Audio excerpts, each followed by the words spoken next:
Social Suite's an environmental, social and corporate governance reporting platform, ESG. We're proud to be supporters of the RIU conference, and I'd firstly like to start by congratulating Social Suite customers that are here presenting throughout the duration of the conference. Black Canyon, Coda Minerals, Galileo Lithium, Galileo Mining, Helix Resources, International Graphite and Nordic Nickel. These companies, along with 80 ASX micro to small caps, understand the importance of ESG to create long-term organisational value. The Social Suite platform is specifically designed for micro to small caps in supporting them, one, to attract capital from investors that value ESG disclosures.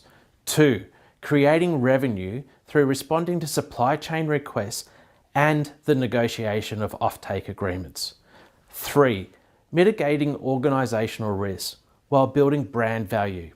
The Social Suite platform is easy and affordable for the smallest of organisations to get started with ESG. This is complemented by our industry expert ESG coaches who will help you with your ESG journey. We wish all companies and investors a successful RIU conference, and we're here to help with your ESG needs.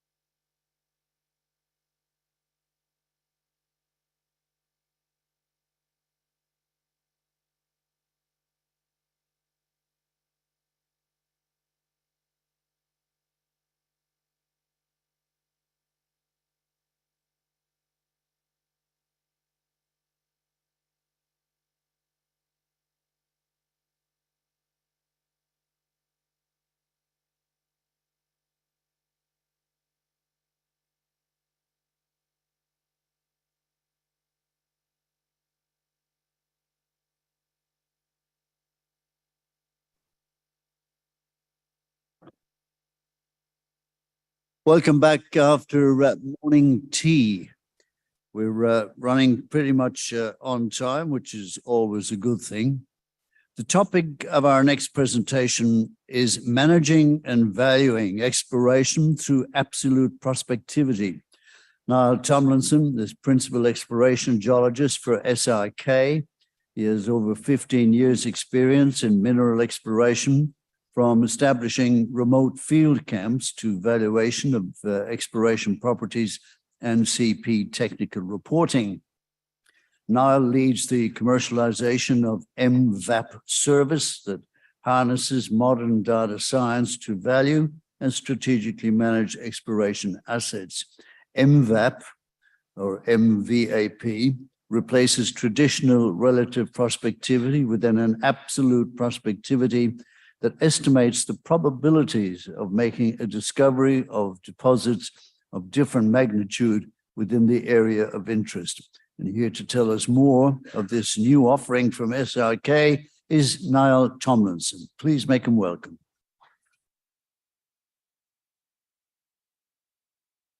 Hi, first of all, I'd like to thank the organisers of this event. It's a great conference and thanks for the opportunity to speak. My name's Niall Tomlinson. I'm exploration geologist with SRK Exploration based out of the UK. I developed this talk and M-VAP with my colleague SHN, who's not here unfortunately, but I'd like to credit him. And I'm going to talk to you about M-VAP, which was developed using Eastern Goldfields as a study. So you may recognize some of the data. Okay.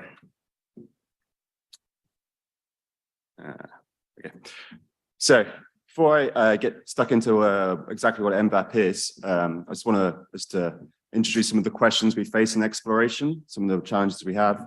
And then I'll address them as we go through the presentation. So what are the things we need to do? Sometimes we need to value ground. We tend to do that on sort of dollar to hectare comparisons with other properties or how much has been spent. We have to make decisions on should we keep exploring a ground or should we, or when do we stop? That's generally done on qualitative analysis, but in the worst case, it's done on absolutely no analysis. And another question we sometimes have is, are we performing? Are we going to meet our exploration goals? Are we going to make that discovery that we've set ourselves in the next 10 years? And generally, we try and measure our performance against sort of traditional KPIs, sort of meters drilled and things like that, which don't necessarily capture what we're actually trying to do.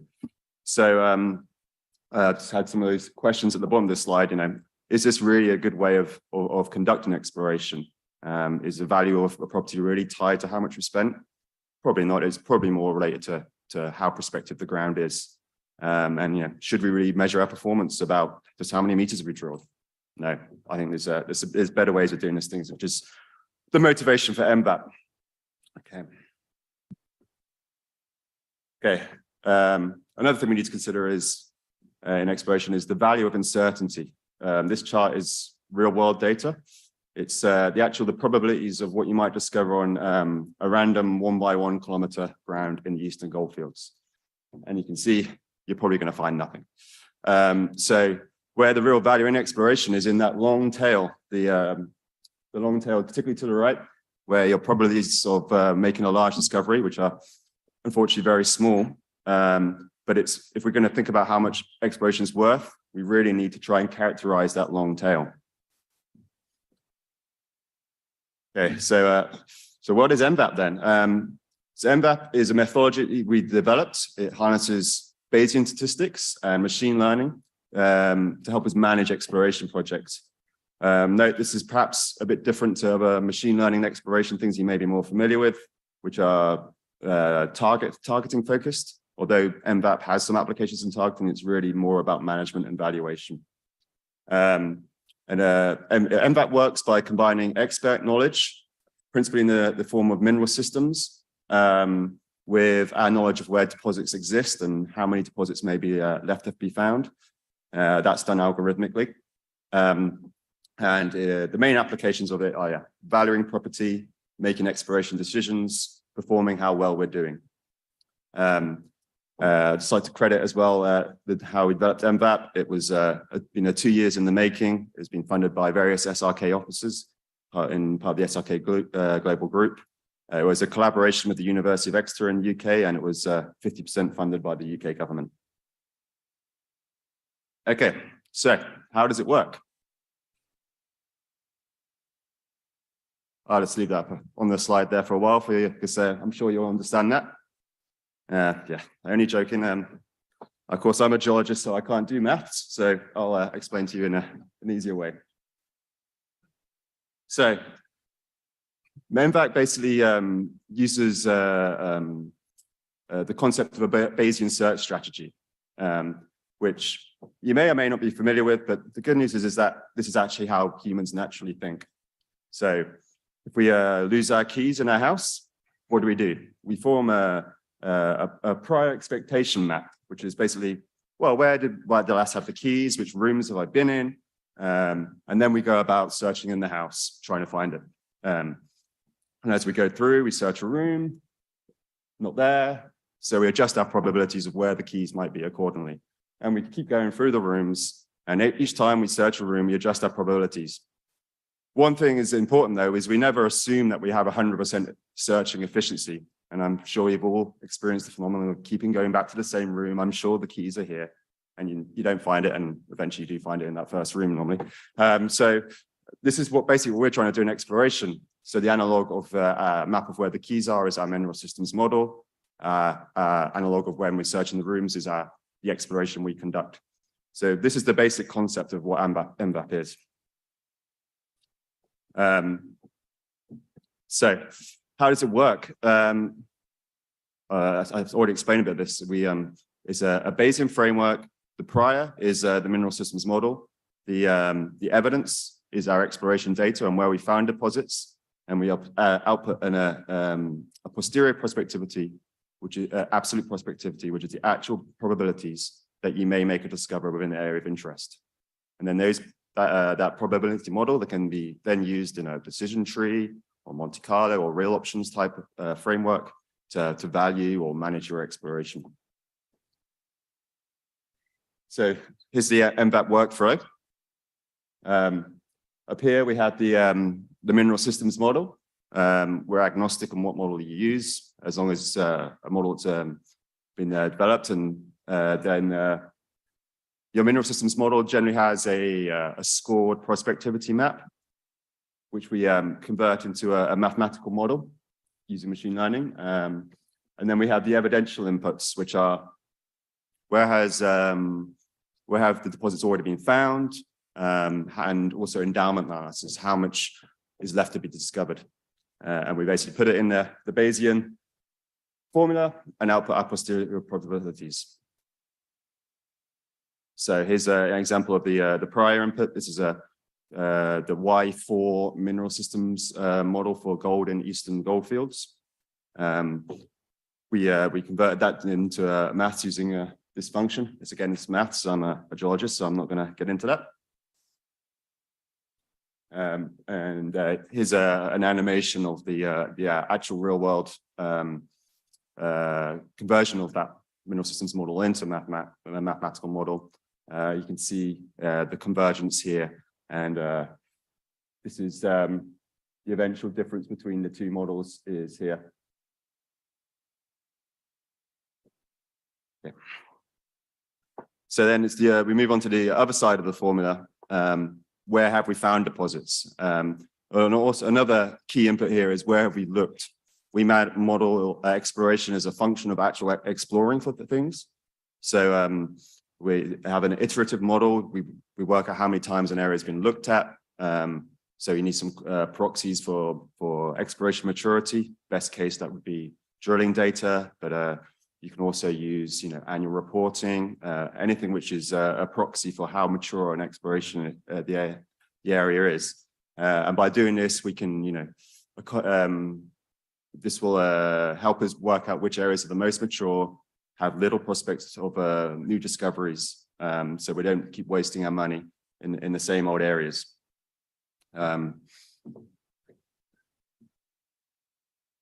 We also accommodate the fact that our exploration is not 100% accurate, and that the accuracy actually varies depending on the size of the deposit. Larger deposits are generally easier to find because they have a larger surface expression, whereas the smaller ones are easier to miss. So we have a different amount of accuracy depending on how large the deposit is, and everything we do in M-VAP is stratified by deposit size. So we can work out what your probabilities are making of discovery of different sizes. The other important part of the evidence when you're considering this is temporal endowment modeling. So we don't just use an endowment model, which might tell you how many deposits are in the entire terrain. We try and bring that into the time frame of what your exploration may be. Because the reality is, there may be a lot of deposits in the terrain, you've only got a 5-10 year window for exploring. So we model how much deposits are found in each era.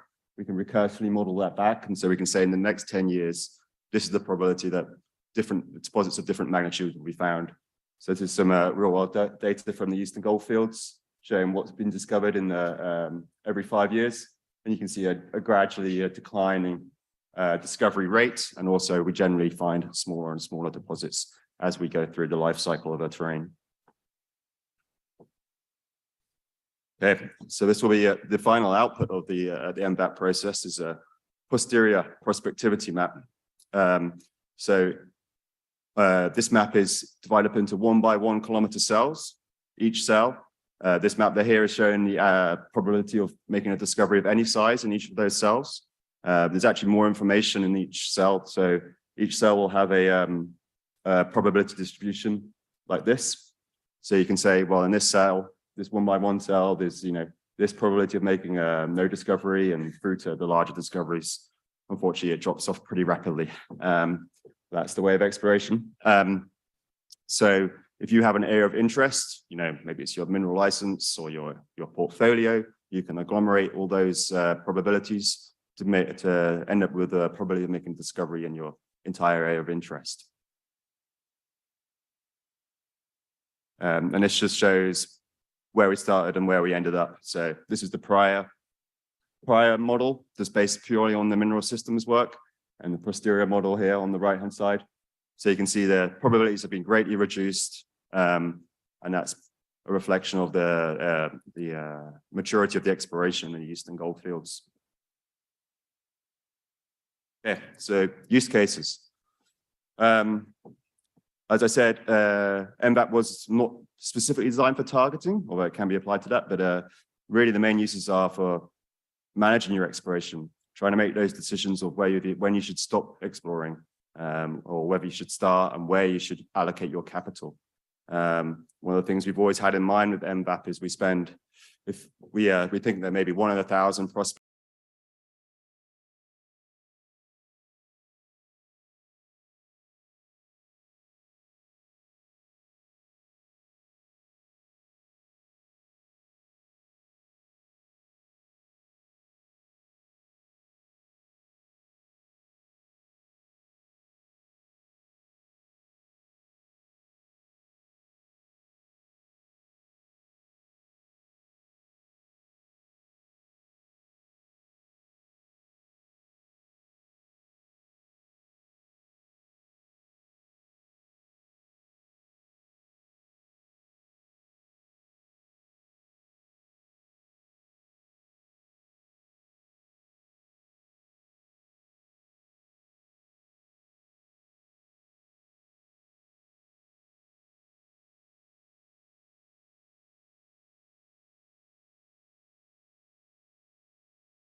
quite good numbers there, better in palladium richness, also around the 0.3 nickel and copper.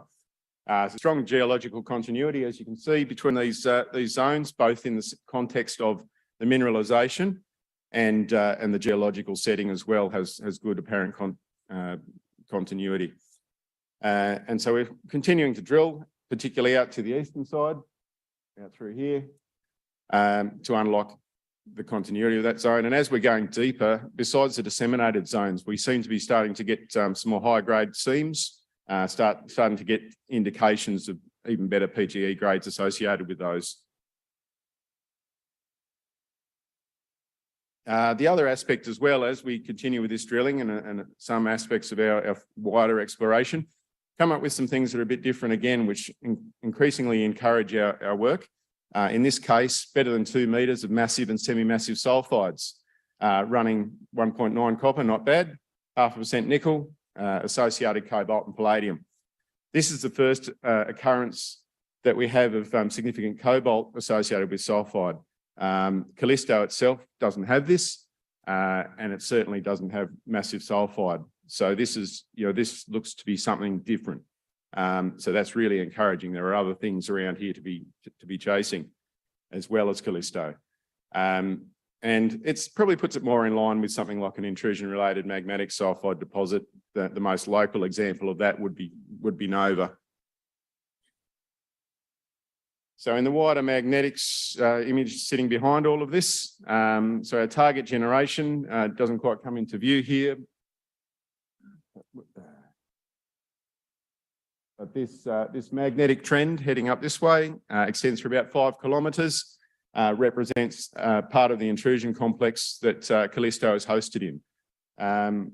So that's encouraging for us. But as we've started to explore a little further away from Callisto, we've been continuously supported in that belief, in that 400 metres away, over in this area, we've identified disseminated nickel sulfides in 4 holes. And again, seems he's in a different setting to the Callisto deposit itself. It's part of the SIL complex, but it looks to be different again.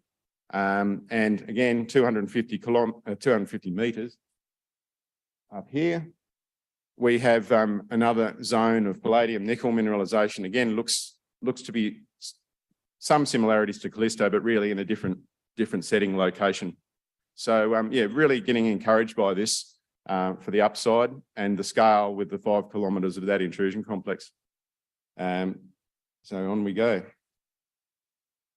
The thing that also excites us is that Callisto itself has quite low sulfide content, less than 5%, usually 2-3% is some of the better mineralisation. And that has some comparison to things like Platte Reef in South Africa. So it also has disseminated mineralisation, usually around the 1%. Massive sulfide's very rare. And so that, there's that commonality there, but also the rock types. So the SIL that hosts, or the complex that hosts Callisto is a Harzbergite, which is just an ultramafic rock with some olivine in it, grading down into peroxenite at depth. And as that transition occurs, we start to get more and more sulfide accumulation, and the mineralisation really picks up. So that in common as well. But the thing that really excites us in the Norseman project, the Callisto prospect as well, is that Platte Reef styles can be quite large, as you can see there. So that really, if we can start to see signs of that, then we will be really happy. So yeah, the contained metals, palladium, platinum, gold, rhodium and copper with some nickel as well. Our wider prospectivity on the Norseman project, the Jimbalana prospect. So this a Proterozoic dike running east-west through here, the Jimbalana dike. A number of anomalous intercepts associated with EM or close to EM conductors. JD1 off to the north of there, a 1 metre at 0.24 nickel, 0.35 copper, associated cobalt and palladium at the bottom of an air core hole that refused in massive sulfide material. That needs to be followed up with RC drilling or diamond drilling. Similarly to the south side of the Jimbalana dike, JD2, some quite wide zones, 12 metres, 0.13 nickel, 0.11 copper, again, associated cobalt palladium, similar signature in another intercept at the deeper part of that hole. It really encourages us there. The Mission Sill prospect, perhaps even more so, although at probably an earlier stage, has a strike length around 10 kilometres. We hold the majority of that in our ground. And it has multiple anomalous air core intercepts through its length, our best being 8 metres at 1.442E platinum palladium. So yeah, really quite exciting there at the MS3, that particular intercept is at. And those areas, they've really only had shallow prospecting or some air core work, but the whole length of that is anomalous. So we really need to follow that up with RC and diamond work, given the understanding that particularly that Callisto is blind to surface. So there's drilling over the top, air core drilling, and it comes within about 40, 60 metres of the top of the thing. Okay, the next steps on the Norseman project. Continue the diamond core drilling at Callisto, targeting those eastern extents. Following up the RC, drilling of the new sulphide variants we're seeing. So the palladium nickel sulphide, 250 metres to the north, and the disseminated zone, 400 metres further. Infill drilling of the discovery. And we're conducting some early stage met work at the moment, which over the coming months will start to release some results that'll start to describe how that might fit into the scenario. We've got ongoing assaying of our results, so multiple drill holes and assays pending, and we'll get our permitting in place for that testing on Jimbalana and the Mission Sill. Fraser Range project. So some similarities here between the Thompson Belt in Canada, nickel belt, and the Fraser Range. The Thompson Belt, about 100 kilometres long, 146 million tonnes of known resources, and over 50 years of history, discovery. And in the Fraser Range, some differences there, which I'll go into in the next slide, but really there's 2 deposits known to date in that 150 k's of strike length. One is an operating deposit, 18 million tonnes of resources there. And it's really, that places it as an immature belt that has a lot of untapped potential. So in the Fraser Range, that difference is really that we have a lot of barren cover over the top, much younger material. So for our general procedure there is a lot of geophysical work with magnetic and gravity interpretation to identify the location of what may be prospective intrusions. And then regional EM surveying to identify conductive zones for potential massive sulphide beneath that cover. To date, we've identified 2 intrusions mineralised with sulphides, Lantern South, a mafic ultramafic intrusion, reasonable mineralisation over some quite good widths, 23 metres, 0.19 nickel, 0.14 copper, 41 metres, 0.19 nickel, 0.14 copper. So, quite interesting there. And Delta Blues, a little bit different again, but associated with felsic and mafic intrusions, and more of a copper gold flavour there. But it really does increase our confidence in the regional prospectivity there. So we've also acquired a strategic tenement that locks away another 6 kilometres of strike. This one in here, down to the south from the Lantern South prospect, known mineralised intrusions, and our couple of prospects here, the Lantern East prospect and the Easterly prospect and the Green Moon prospect, which currently have untested EM conductors, which we need to get into a campaign drilling at a nearer term. And we have our EM ongoing on that new ground on the extension of those intrusions. So we'll no doubt develop more conductors to put into that campaign program. To cap it all off, we're a well-funded and supported junior, early discovery valuation, highly prospective. We're very active and we're focused on those high demand metals for the electric future. Thank you.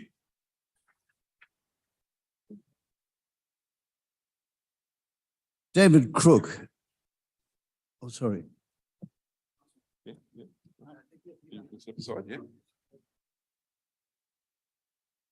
Sorry to take 1 minute of your time before we get David Crook up here.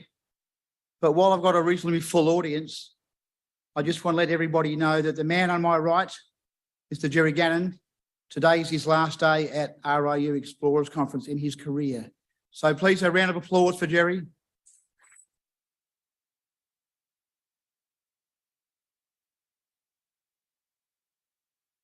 15 years. And as part of the John Farnham farewell tour, he's going to do a trip over East Pit later in the year and do the odd one or two. But this is the last time you'll see him on the stage. He'll probably be in the audience next year. So thanks again, Jerry, from us and RIU.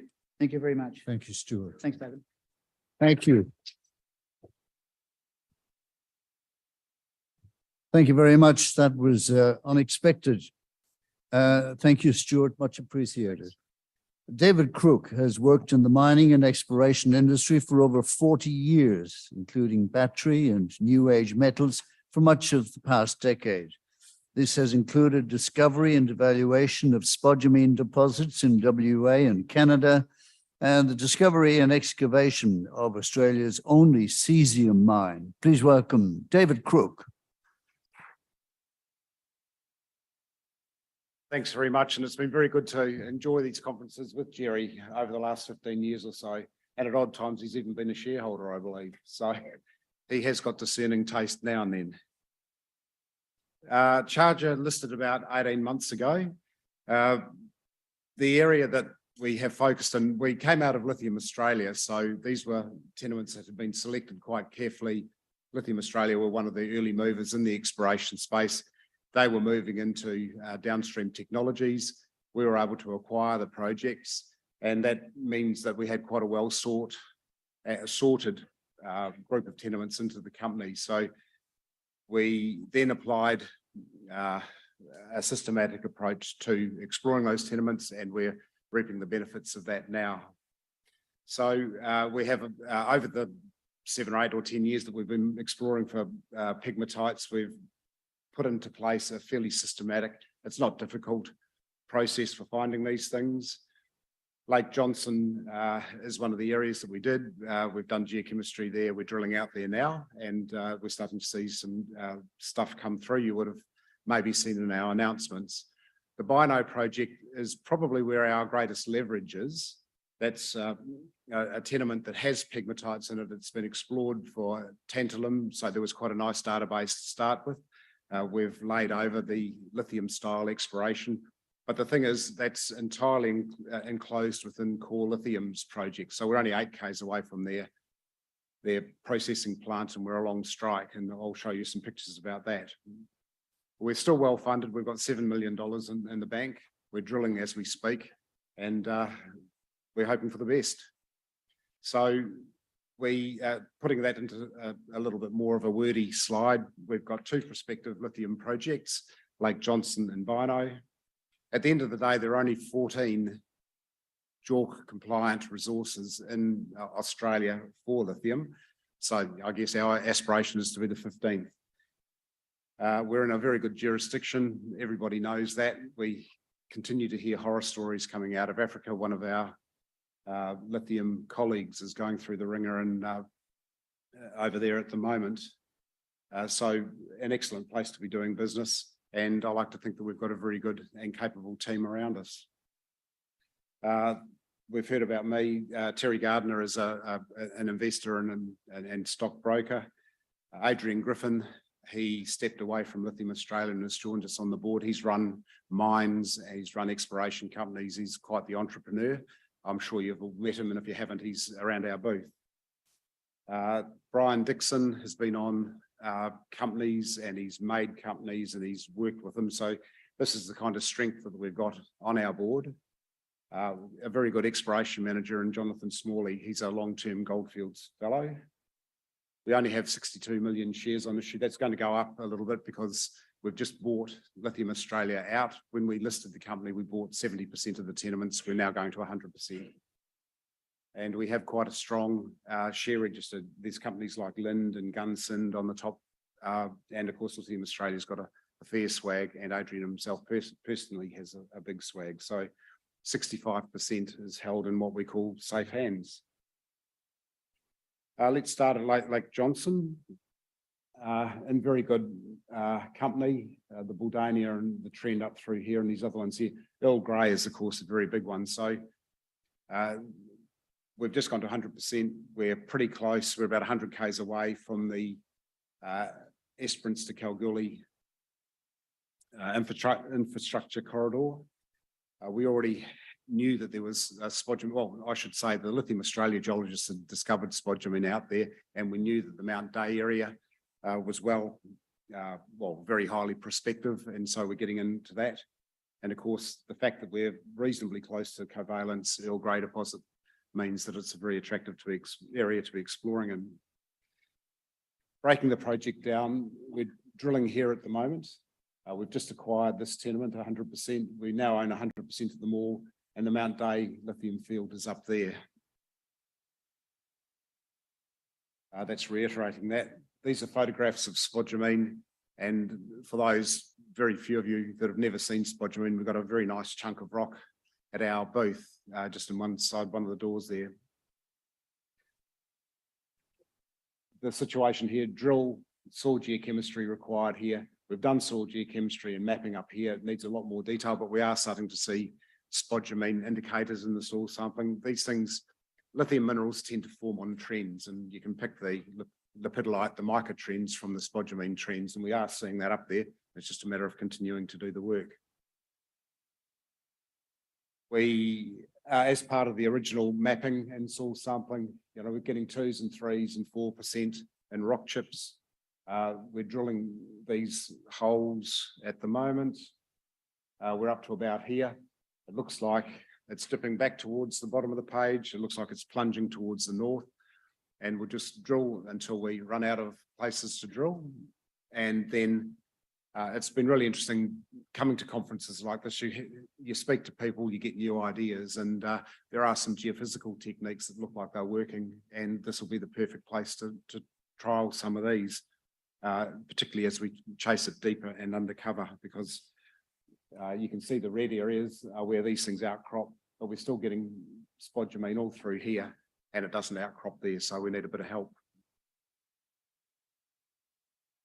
The Mount Day area, our first pass geochemistry, howls with lithium, also some very nice tantalum numbers in these.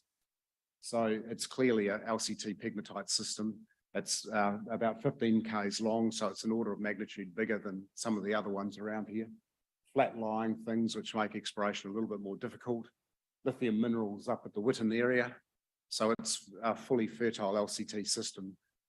Very tight bush, very hard to get around, but we just got to work our way through it. Moving up north, it took us a year to get our AAPA granted. That's our heritage approval to go drilling out there, and also the MMP, that was a little bit shorter, but we have both of these things in place. By the time they were in place, of course, it was the wet season, and November and December were one of the wettest periods up there, as we all know if we watch the news. The last 2 months, though, have been quite dry. So we're ready to roll the dice and get up into this area and start drilling over the next few weeks. The grey area all around us is core. Their plant is up about here. Ahoy, they're drilling out their resources here. That's 8 kilometres, so it's hardly a long way away from the core area. So we're just outside of Darwin. The area is very well mineralised for spodumene. The tricky thing there from a geological point of view is that the near surface spodumene is all weathered away. So the best you can come up with is pegmatites sticking out of the ground, and then geochemistry around them. The other thing that gives us a little bit of hope is that we did fly aeromagnetics over there, and you can see the trends this way. So it's all on exactly the same trend as the core lithium mineralisation. Ahoy, just off the or just up there, nice thick intersections, nice grades, so very prospective, and similarly the Bilitis down here. We've got let's have a look at the individual prospects. This is the geochemistry that we've done. It's a combination of Haddington geochemistry that goes back a wee ways and stuff that we've done ourselves. The 7-up trend, which trends straight through to Ahoy, howling anomaly, over 1 kilometre long. We've cleared our lines into there in preparation for drilling. These ones here, I've got to love Mega Bucks, whoever named that. Hopefully they're prophetic, and Old Bucks beside it. That's some of the people that work for this company, I suppose. So we're ready to drill those. It's just a matter of rolling the dice. As I said, we would normally wait until it's dry. Well, it seems to be dry, so let's get up there and get drilling. Megabucks was trenched by Haddington. So we know that it's 400, 500, 600 metres long. The overall anomaly is about 1 kilometre long. Pretty readily drillable. I should add that there's a tar seal road through here, so it's very good infrastructure from that point of view as well. Old bucks, much smaller workings evident in the surface, but these are lines of pits. But the geochemistry is, again, another order of magnitude stronger. So we're very hopeful for this one here. And 7 Up, the guys reckon they found some spodumene down here, but it's a very, very strong lithium in soil. So it's a very simple story. We've got our preparatory work done. It's just time to drill these things. Lithium remains in huge demand. There are alternatives coming up, but at the end of the day, lithium is still going to be the basis of the batteries going forward for the next decade or so. Charger offers 2 highly prospective spodumene targets at Lake Johnson, where we're drilling at the moment, and Iwanow, where we hope to be drilling in the next couple of weeks. Most of Australia's lithium resources are controlled by multi-billion-dollar companies, as we've seen. Core Lithium entirely surrounds us, so that's the kind of leverage position we see ourselves in. And we like to think that we're well credentialed. I like to think very professional people and doing the best for the shareholders. So thank you very much.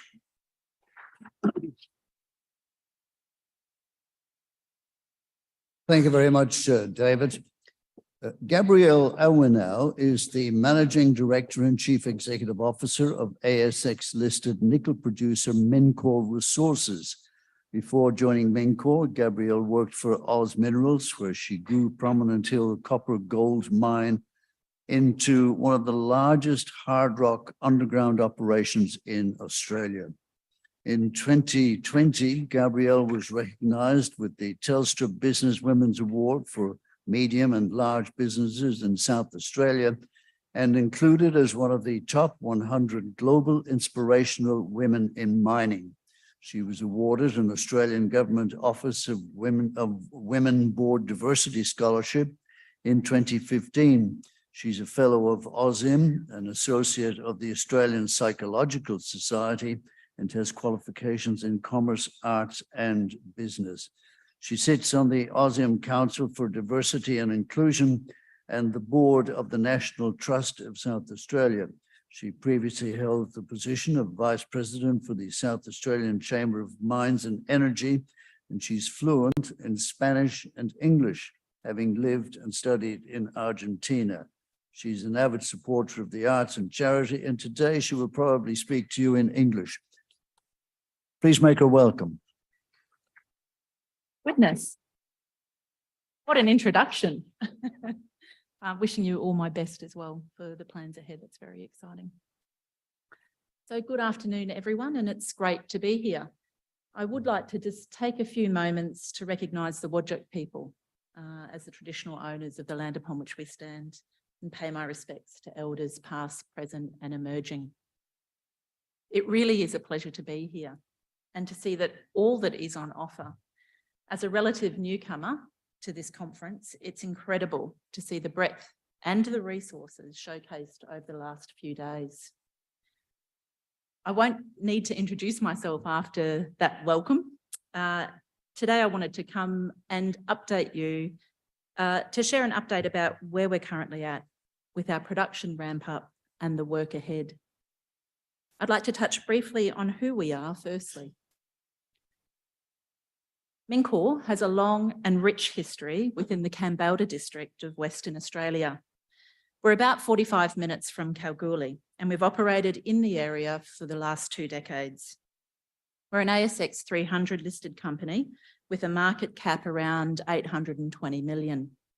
And over the course of the last 2 years, we've been ramping up production from our 2 high-quality nickel sulfide underground operations, northern operations and southern operations. It's an exciting time to work for a nickel company as part of the world's transition to a lower carbon future. At Mincor, we're excited to have both global vision and local action. Locally, through the quality of the relationships we maintain and the contribution we can make to the region, from direct employment, using local suppliers and providing training and development opportunities, through to royalties and taxes and community contribution. And globally, through the role we play in supplying critical minerals for electric vehicle batteries as demand continues to increase. We want to play an active part in the formation of Australia's critical minerals strategy and see that there is tremendous scope for this country to play a key role on an international scale. I wanted to briefly touch on this slide to provide some context of where the nickel units we produce go into the domestic WA nickel market. Our product feeds the BHP Nickel West system, which, as you can see, is also taking feedstock from its own and others' mines. Our long-term offtake agreement is in place until December 2025, and we maintain a very good working relationship with BHP.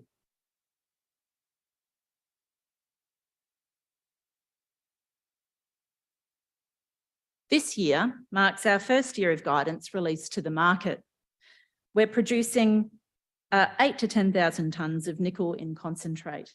Our plan is back-end weighted, and we delivered just under 2,000 nickel tonnes by the end of December last year. Our plan is mainly a function of bringing new areas and new mines online. So for the first half, we've predominantly been development focused. And as we move more into stoping, we will now start to see tonnes coming through. We're a company focused on growth. And in October last year, we announced an increase in our Northern Operations Reserve and our overall ore reserves, which extended the life of our operations. We are focused on both extensional drilling as well as exploration within the significant land holdings we have in the district.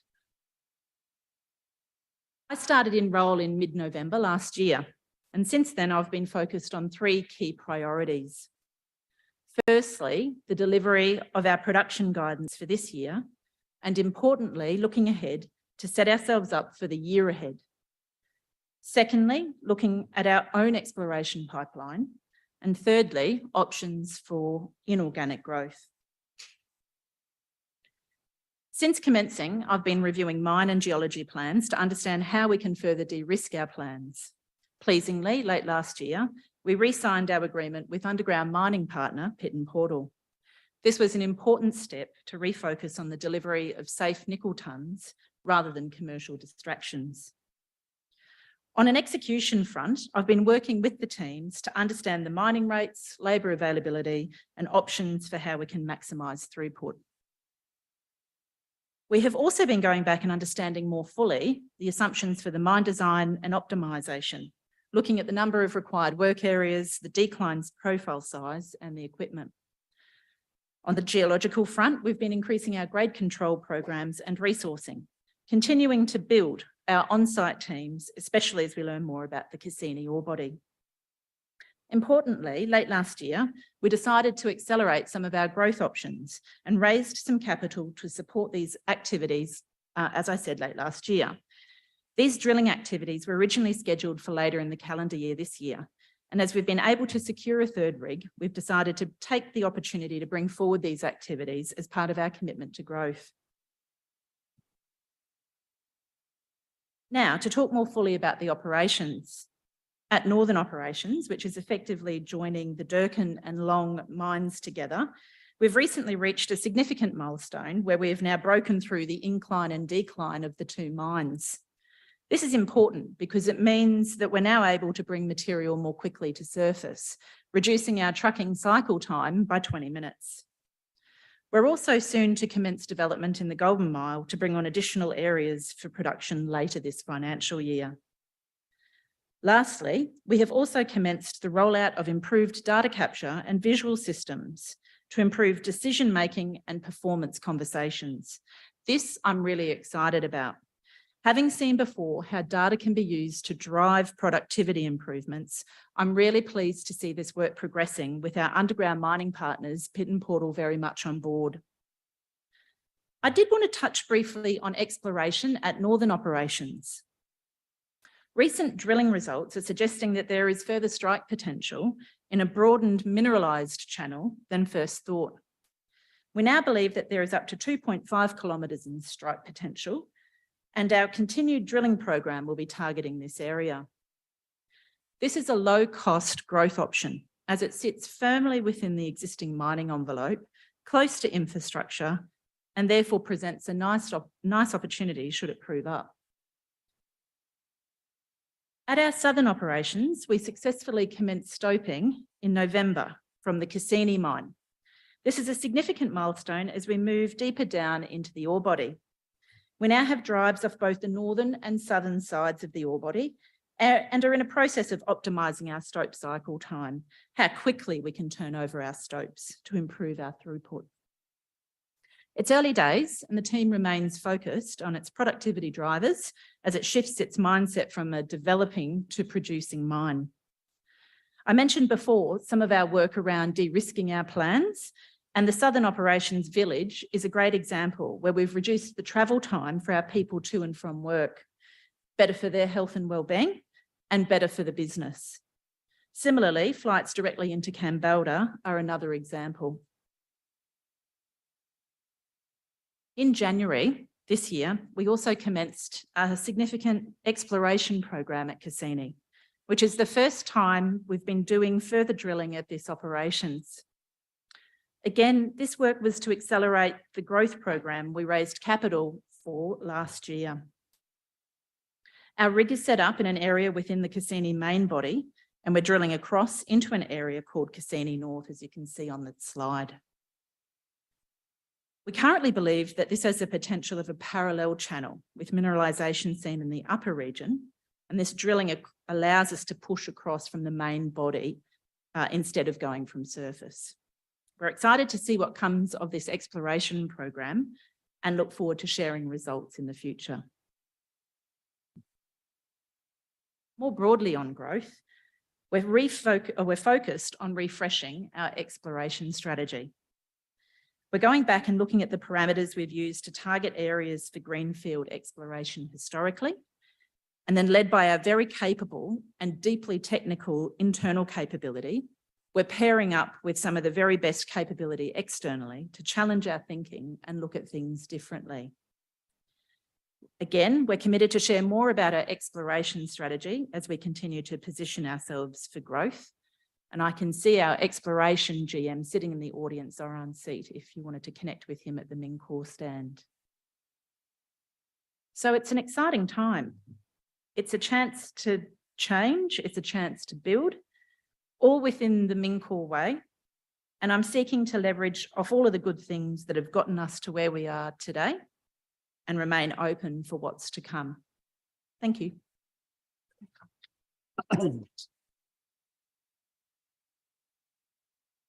Thank you very much, Gabrielle. Before our next presentation, an additional item as we welcome to the stage Peter Hilgendorf from Max Geo to say a few words. Peter. Welcome everybody. Sorry, it's a very slight interlude. So Max Geo, we've been hosting a coffee, and I have to say I think the young ladies and gentlemen working there have done an incredible job. Over 2,000 cups in 3 days. So if anyone wants a barista, I'd say I'd hire them. Thank you. One of the things we had was a guessing competition of how many rocks and coffee beans were in that jar. And we had several hundred entries, and I have the pleasure in saying one person actually picked the right number, and his name, excuse the glasses, the joys of getting old, is Gordon Webb from Yarraman Metals, if he happens to be in here.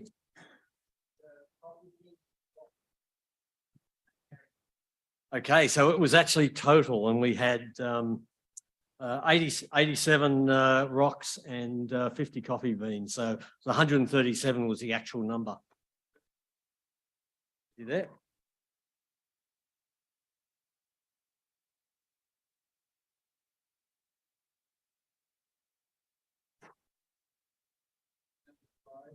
Ah, yes, the prize, of course, is always a prize. A nice bottle of Republic gin, full-body gin from 2 blocks away. If anyone likes gin, that's the best place in Australia to buy it. So give you that.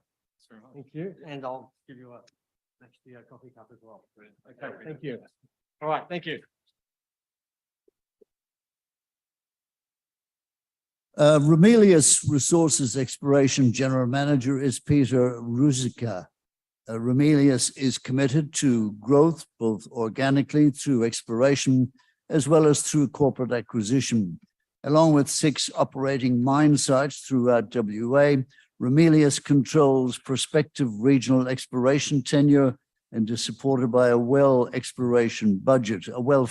exploration budget. The exploration team have a successful track record of discovery and resource addition, particularly within the Mount Magnet region. And the challenge for the team now is to maintain this momentum. Ramelius's most recent acquisition is the Ruzicka Gold Project, acquired in early 2022 and progressing towards a pre-feasibility study in June 23. Please welcome Peter Ruzicka. Thank you and good afternoon. I'll be presenting a geology-focused exploration update this afternoon. Disclaimer and qualification statements. Quick summary of Ramelius. The company operates 2 production centres or processing hubs, one at Mount Magnet and the second at Edna May. These are fed from a number of local and satellite open cut and underground operations, as you can see on the figure there. Company holds a mineral resource inventory of 6.2 million ounces, mineral reserve of 1.1 million ounces, and produces between 240 and 290,000 ounces per annum. The exploration focus is on sustaining our existing hubs, advancing the new Ruzicka project, and identifying new opportunities. Ramelius has a history of growth through both acquisition and exploration. I'll start where I finished off last year, Mount Magnet. The aerial photo on the right shows the extent of historic mining at Mount Magnet. Current operations shown in gold colouring there. Mount Magnet has a long history of production. It still remains the cornerstone of Ramelius' growth. Project is well positioned for sustained growth, sustained production with a mineral resource of 3.2 million ounces, reserve of 600,000 ounces, and multiple exploration targets, some of which I'll describe in this presentation. One of the key points about Mount Magnet is that historic mining depletion has largely exhausted the near-surface environment, and future targets are increasingly at depth. And exploration needs to evolve to meet that challenge. We recognise that. Last year, we undertook a series of 2D seismic traverses through the Bugatti Dome to improve our understanding of the deeper structural and stratigraphic framework. More recently, we've taken that to another level. We've combined detailed individual project studies with that deeper framework to produce a 3D geological model to assist with our future targeting. And there are 3 broad target areas there. These haven't changed a lot, but we've refined some of our ideas. The traditional northern BIF closure, fault closure area, where Galaxy and Hill 50 sit. The southern BIF fault closure domain, which hosts Morning Star, and the Bugatti Dome, the central area there, where our 2 most recent discoveries have come from, those being Eridanus and Bartus East. Hill 50,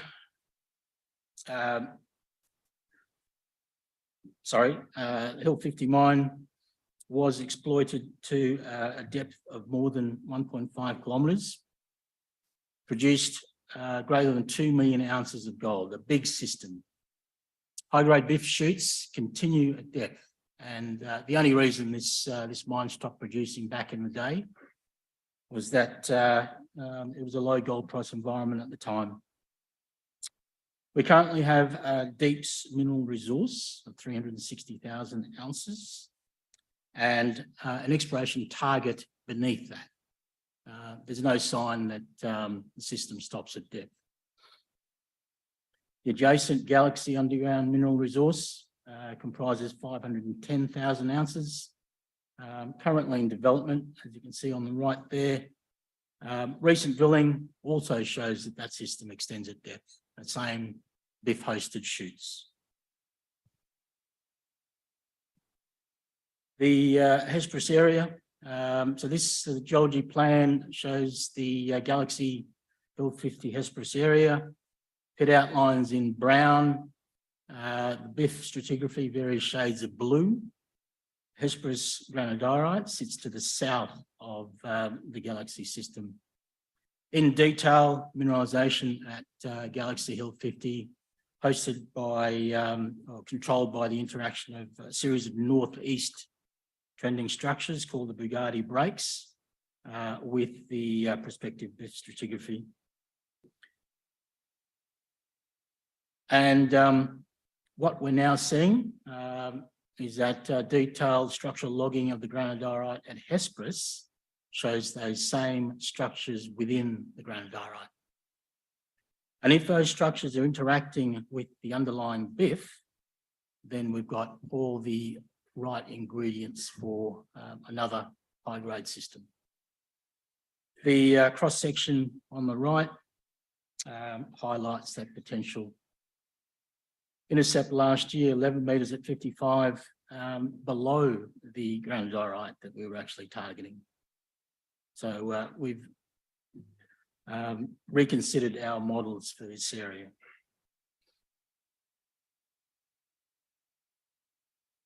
Granodiorite hosted stockwork mineralisation is a relatively new style within the Bugatti Dome.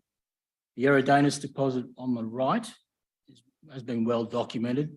Essentially a 1 million ounce discovery in what was considered a mature area. Bartus East on the left is a more recent discovery. We released a maiden resource last year of 4.2 million tonnes at 1.7 grams per tonne, 230,000 ounces, including a high-grade zone shown in gold on the long section, which is still open at depth. And in the middle of that gold zone on the long section, you'll see an intercept 45 metres at 10.4, just begging for more drilling. One of the interesting points about Bartus East, as you can see from the long section, is that the system, with one exception, doesn't daylight. So you can see the shape of the granodiorite there. So the sole exception is an hypothesis at the northeast end of the system, which is exposed in a shallow oxide pit. The high-grade zone has no surface exposure. And it begs the question, what other granodiorite systems do we have in this area at depth? And to help answer that question, we've recently completed a 3D passive seismic survey over the Bartus Trend using ANT, or ambient noise tomography. Results of that survey shown here in plan and cross-section. The high reflectance signatures, the coloured zones, seem to reflect our known granodiorite intrusives quite well. And we chose this technique because we saw that relationship from earlier 2D seismic surveys. What's interesting now is that in plan view, there are a series of new intrusives in the southern area. And from the cross-section, you see that we've also got quite a few new targets at depth. So we've generated quite a few targets out of this survey. One of those, as you can see, has some historic near surface anomalism, 4 meters at 9.4 on the cross section. Another seems to indicate a broader intrusive system below Bartus East. And again, that bodes well for deeper drilling at Bartus. And another target on this cross section beneath the shallow oxide pit called Black Hole there on the left. Sovereign targets sit in the prospective eastern BIF fold closure domain. So this is an earlier folding deformation, as you can see from that geometry up there. The plan shows interpreted BIFs at the St George Hill 60 Water Tank Hill deposits, associated magnetic high signatures. And off to the west and south, you can see that there are a couple of very similar mag highs that haven't been tested at depth, some shallow drilling, but no mag source. These are in a very prospective domain. They look similar to the dislocated BIFs elsewhere. Again, all the right hallmarks of deeper buried BIF systems. There are examples of high-grade shear veins in the Bugatti Dome, and Ramelius mined the Shannon deposit most recently, which is the most notable example. The Mirkwood Shear presents an opportunity for this style of mineralisation. Shear zone extends south of the Lone Pine Eridanus complex. It's defined over several hundred metres by anomalism. Section on the right there shows some supergene anomalism and some very sparsely defined primary zones which need more systematic drilling. Penny is one of Australia's highest grade gold mines with a mineral resource grade of 17.2 grams per tonne gold and an ore reserve grade of 15 grams per tonne gold. The figure on the right, plan figure, shows the location of the mine area in the southern portion of the tenement. Emanating northwards from the mine area is a key local structure called the Penny Shear Zone. There are a number of prospects, geochemical anomalies along that structure, and that structure remains our key target for future work. In long section, you can see that the Penny lodes are very discrete targets.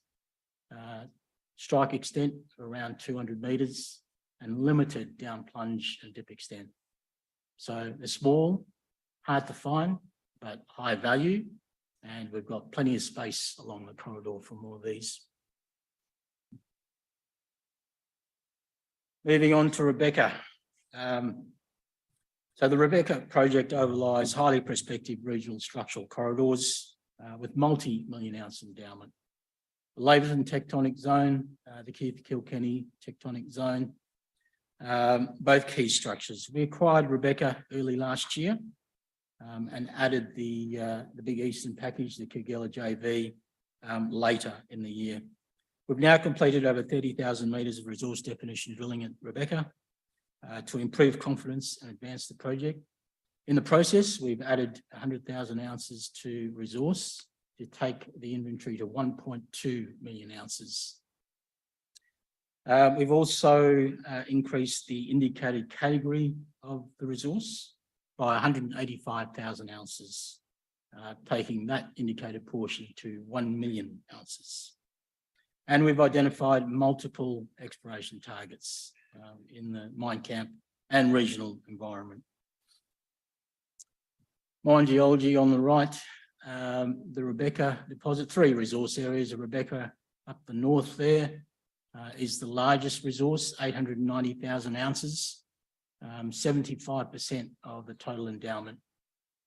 Smaller Duchess and Duke resources sit to the south, and the advanced Cleo prospect sits just to the west of Ruzicka.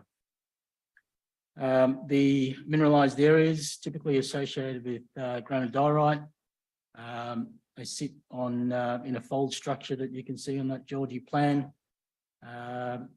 In detail, the ore bodies comprise multiple stacked lodes with high gold grades associated dip steeping, fold flexures, and discrete footwall lode areas. We've outlined multiple targets in the near mine area based on our geological models. Typically, these are granodiorite occurrences in the outer fold stratigraphy. Two of the best targets shown there, the T4 target and the T7 target at Duchess. I won't spend too much time on those. The Indite package, 20 kilometres west of Rebecca. Two structural trends that we've identified for further work. Just in passing there, we do have some rare earths targets associated with alkali granite towards in quartzite. The plan view there shows a result of 40 metres at 0.54 total rare earth oxide, situated 2 kilometres to the north of a historic Syrian lanthanum prospect that hasn't been analysed for a full suite of rare earths. Lastly, very quickly, if I can, the Edna May region, Mount Finley JV, located 200 kilometres of northeast of Edna May. Strike extensive zone of anomalism along a granite greenstone contact. We've recorded several high-grade RC drill results. The section there is from a southern prospect called Tasman, 8 metres at 4.7, 13 metres at 4.37. But we're yet to understand the geology enough to show continuity. There are analogies of high-grade extensional veins in the region, so we're hopeful that this is one of those. I'll close it there. I think I'm short of time. Thank you.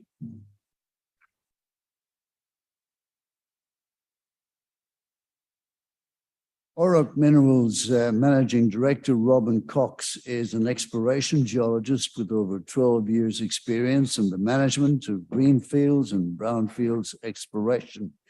He's held various project and senior positions across a number of ASX-listed companies, and his passion for mineral exploration has resulted in multi-commodity experience, including nickel, lithium, gold, and uranium in various mineralization styles and models.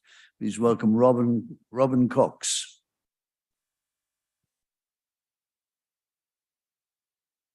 Good afternoon, all. On behalf of Auroch Minerals, I'd like to begin by acknowledging the traditional owners of the land on which we meet today, the Whadjuk people, and pay my respects to elders past and present.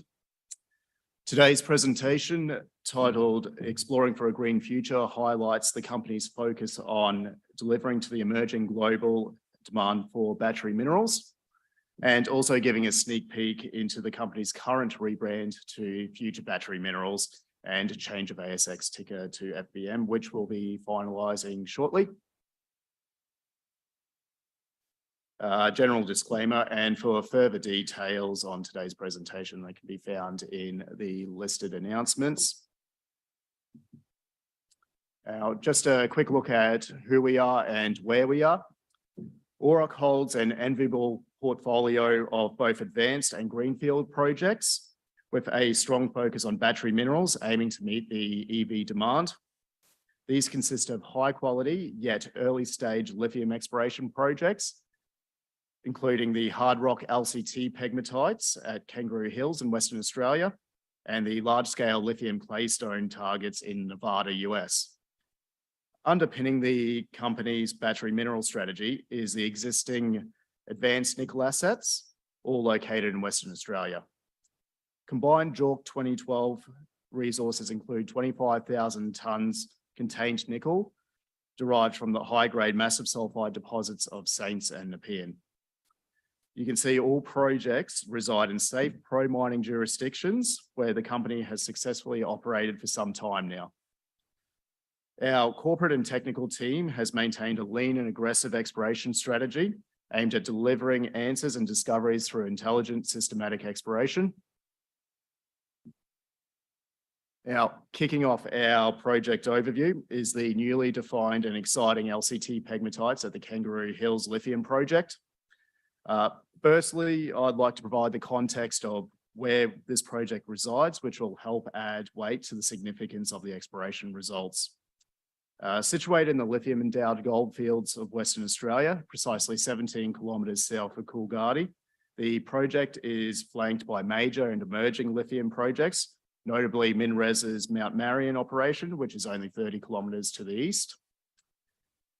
The project forms part of the Nepean Nickel group of tenements, which is a joint venture between Auroch Minerals and Lodestar Resources, in which Auroch is the 80% holder and is the operating partner.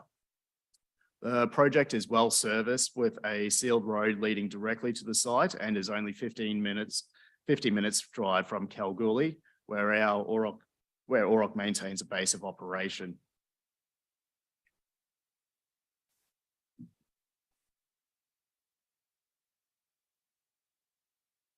Now, why we believe this is such an exciting project is we see the potential for this to be a transformative high-grade lithium discovery.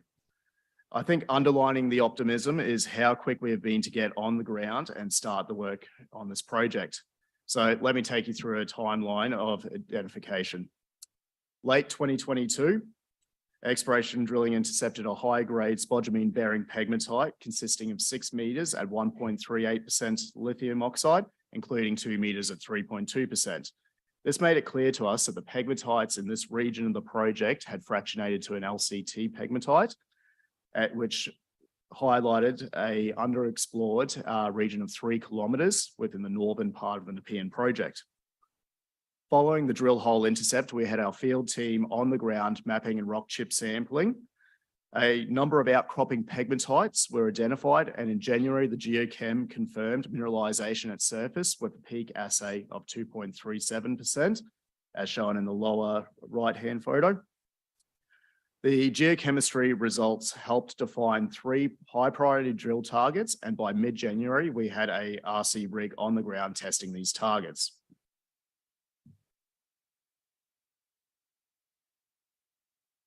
As stated, we were very quick to get the project drill ready, and we kicked that off with a 3,000 metre RC program manned by Australian Surface Exploration and their SRAM. The aim of the drilling was to test the mineralised pegmatites and test for strike extension of the original discovery hole. However, to keep it simple, this was very much designed as a first pass program. We have some high priority targets, but we are really trying to understand the presence and orientation of the pegmatite at this stage. At present, the program will wrap up later this week. Our field geologists and drillers have done an excellent job to date. All pegmatite intercepts are being sent for assay, and we're keenly awaiting the results. Following this program, really to kick off immediately is a target generative series of geophysical programs, starting with a detailed magnetic and structural interpretation. We'll also be trialling ground seismic and close-spaced resistivity surveys. This is all to carry on while we're waiting for that first round of assays. As you can see, there's a large amount of news flow coming regarding this project, and is something the Auroch team are very excited to be working on.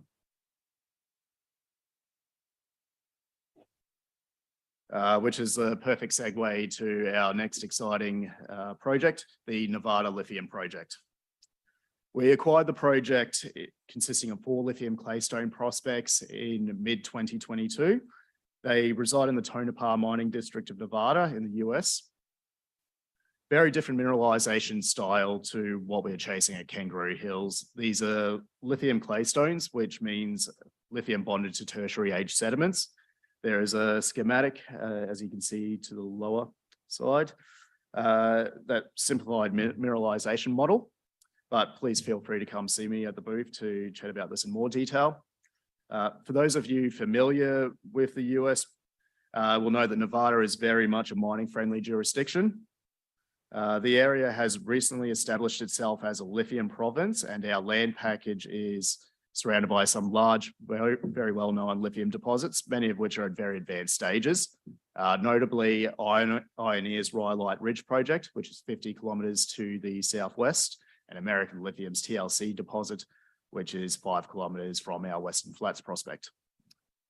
This is largely what has drawn us to the area, and the land package has also presented anomalous lithium results from early stage soil sampling. As you can see from the location on the map, we're smack in the middle between Las Vegas and Reno, and the highway intersecting the project is the major freight route between the two cities.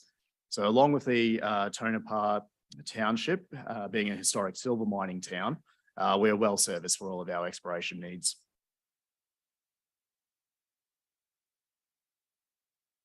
Now, as I said, we acquired the project mid last year. We were very quickly to establish an in-country team consisting of a senior geologist, a landman, or as we know them, tenement managers, and a highly respected project advisor.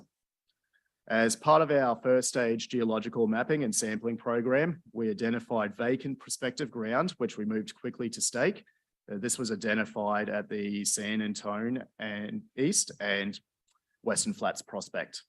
This increased Auroch's land holding by over 50%, so certainly no small achievement in that time frame. We moved quickly to plan drill holes and applied for drill permitting. Now, I'm proud to say we commenced drilling in mid-January, the very same week that we started drilling for the LCT pegmatite at Kangaroo Hills, something that couldn't have been achieved without the dedication and work ethic of our two field teams. The program will consist of 3,000 meters of RC, drilling up to 15 vertical holes planned at depths of 150 to 200 meters.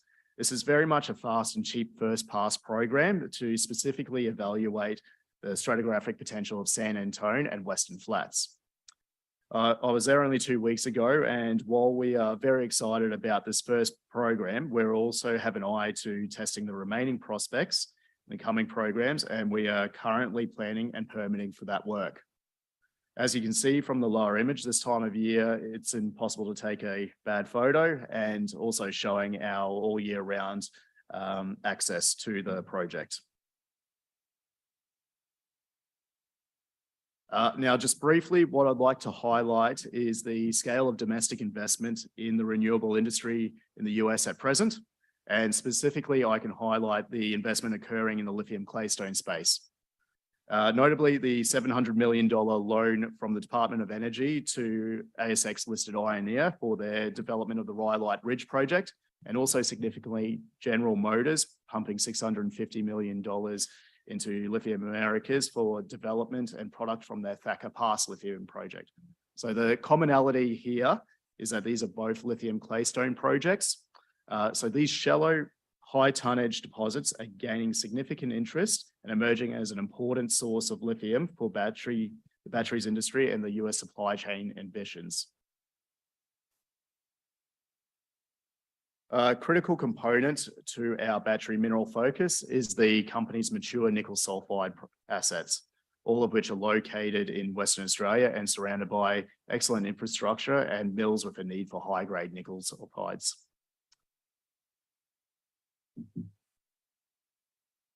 The most advanced of these being the Saints Nickel project. The company is currently completing a scoping study into the economic potential of an underground mining operation located 70 kilometers north of Kalgoorlie, and we aim to be releasing a positive study in the coming weeks. As part of the scoping study, resource drilling has increased the confidence in the non-mineralization, with the majority of the resource in JORC 2012 indicated category. This currently sits at 911,000 tonnes at 2.3% nickel and 0.2% copper, which gives us a total metal content of 21,000 tonnes nickel and 1.6 thousand tonnes copper. As you can see, this is a genuine high-grade, massive sulfide komatiite nickel deposit, and I have a great piece of 9% nickel core sitting on our booth desk. Metallurgical test work has produced a saleable concentrate of nickel, grading at greater than 13%. We believe the project still contains strong exploration potential, particularly for resource extension at depth, which the company will look to evaluate. But we see the delivery of a positive scoping study will drive our next work programs as we look to advance the project to a potential operation. The Nepean project, another key piece to our nickel portfolio.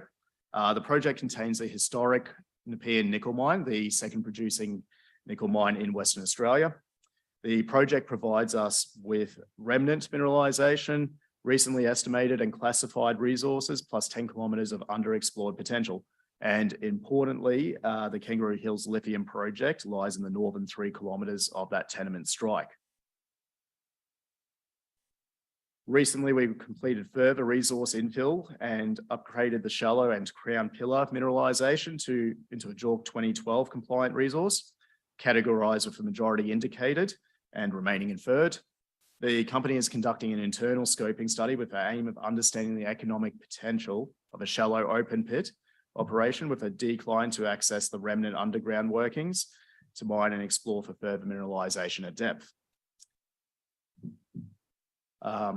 Just quickly, our Leinster nickel project provides some very exciting nickel sulfide opportunities. So exploration success that we've had is long strike from the Horn deposit. We intersected 72 meters of cloud sulfide texture grading at 0.46% nickel, and we believe this is a potential proxy for massive nickel sulfides within this project tenure.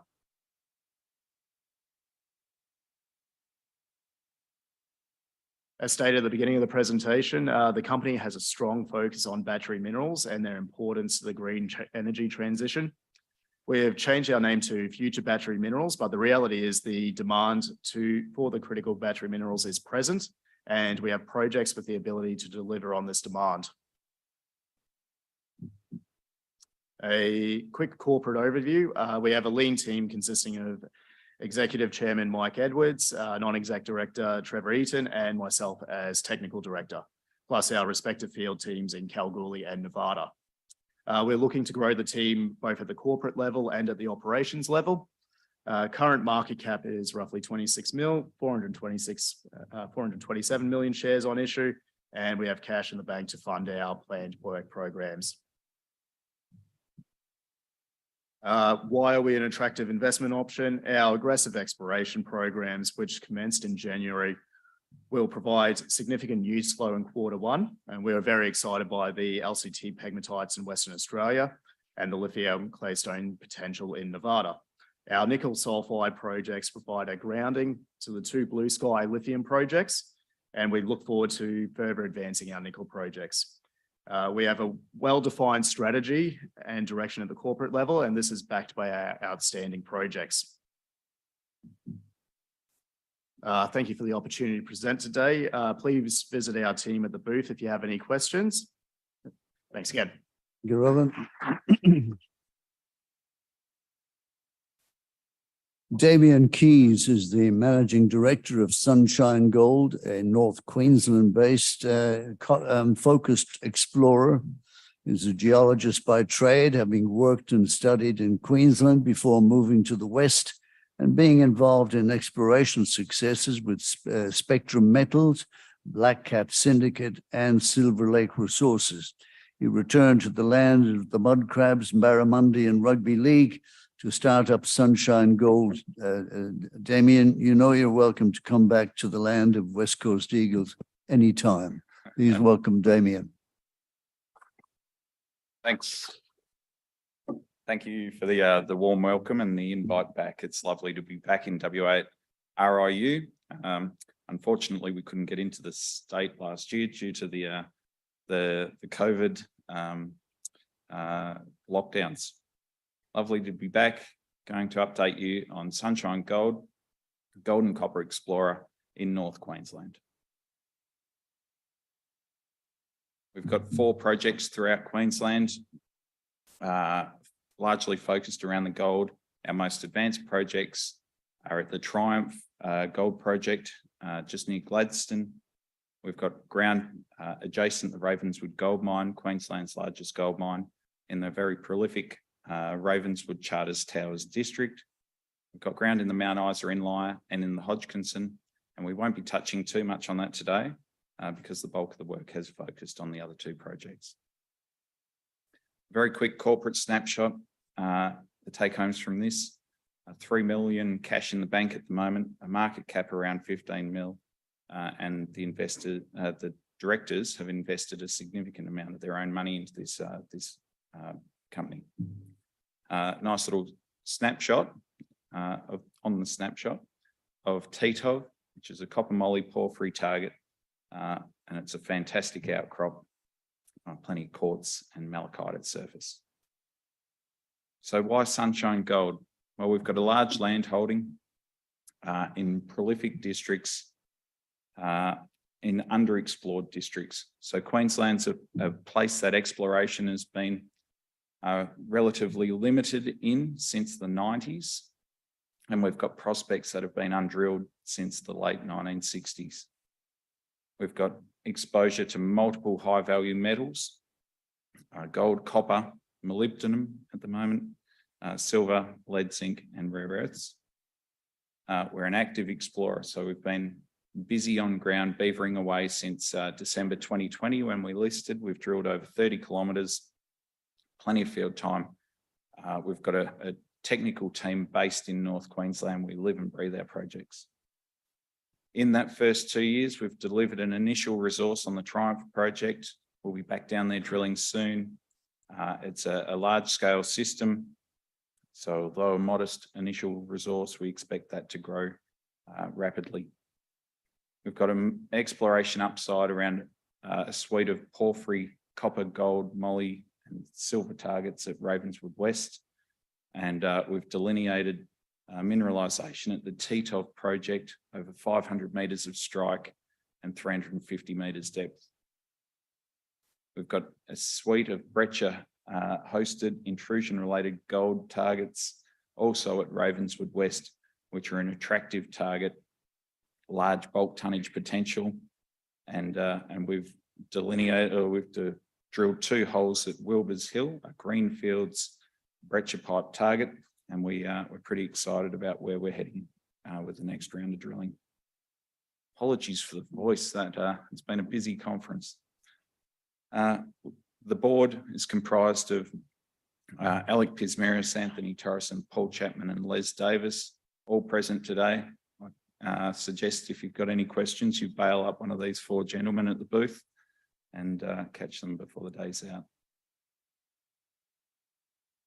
We've got like I touched on, we've got a North Queensland based field team. We're based out of Townsville in North Queensland. The field team are all based up there. We can be out on the Ravenswood West project in an hour and a half from the office. It's well supported and headed up by Matt Price, who's also over here, my exploration manager, and he's more than happy to answer your technical questions. So 4 projects, Ravenswood West, we're focusing on large system targets. So we've got a pipeline of these breccia hosted intrusion related targets analogous to Mount Lation, 3.5 million ounce deposit, and Wilbur's Hill and Mount Wright, which is nearby, and that's 1 million ounce. It was 1 million ounce mine as well. We've got a 15 kilometre long corridor with 4 drill defined porphyry copper moly targets. And we've certainly in that mineralised district, 20 million ounces produced out of that district. Triumph is a large intrusion related system in its own right. And ironically, despite the distance, probably is the nearest looking thing to a Ravenswood gold mine outside of Ravenswood. Same hosts, big fracture controlled network.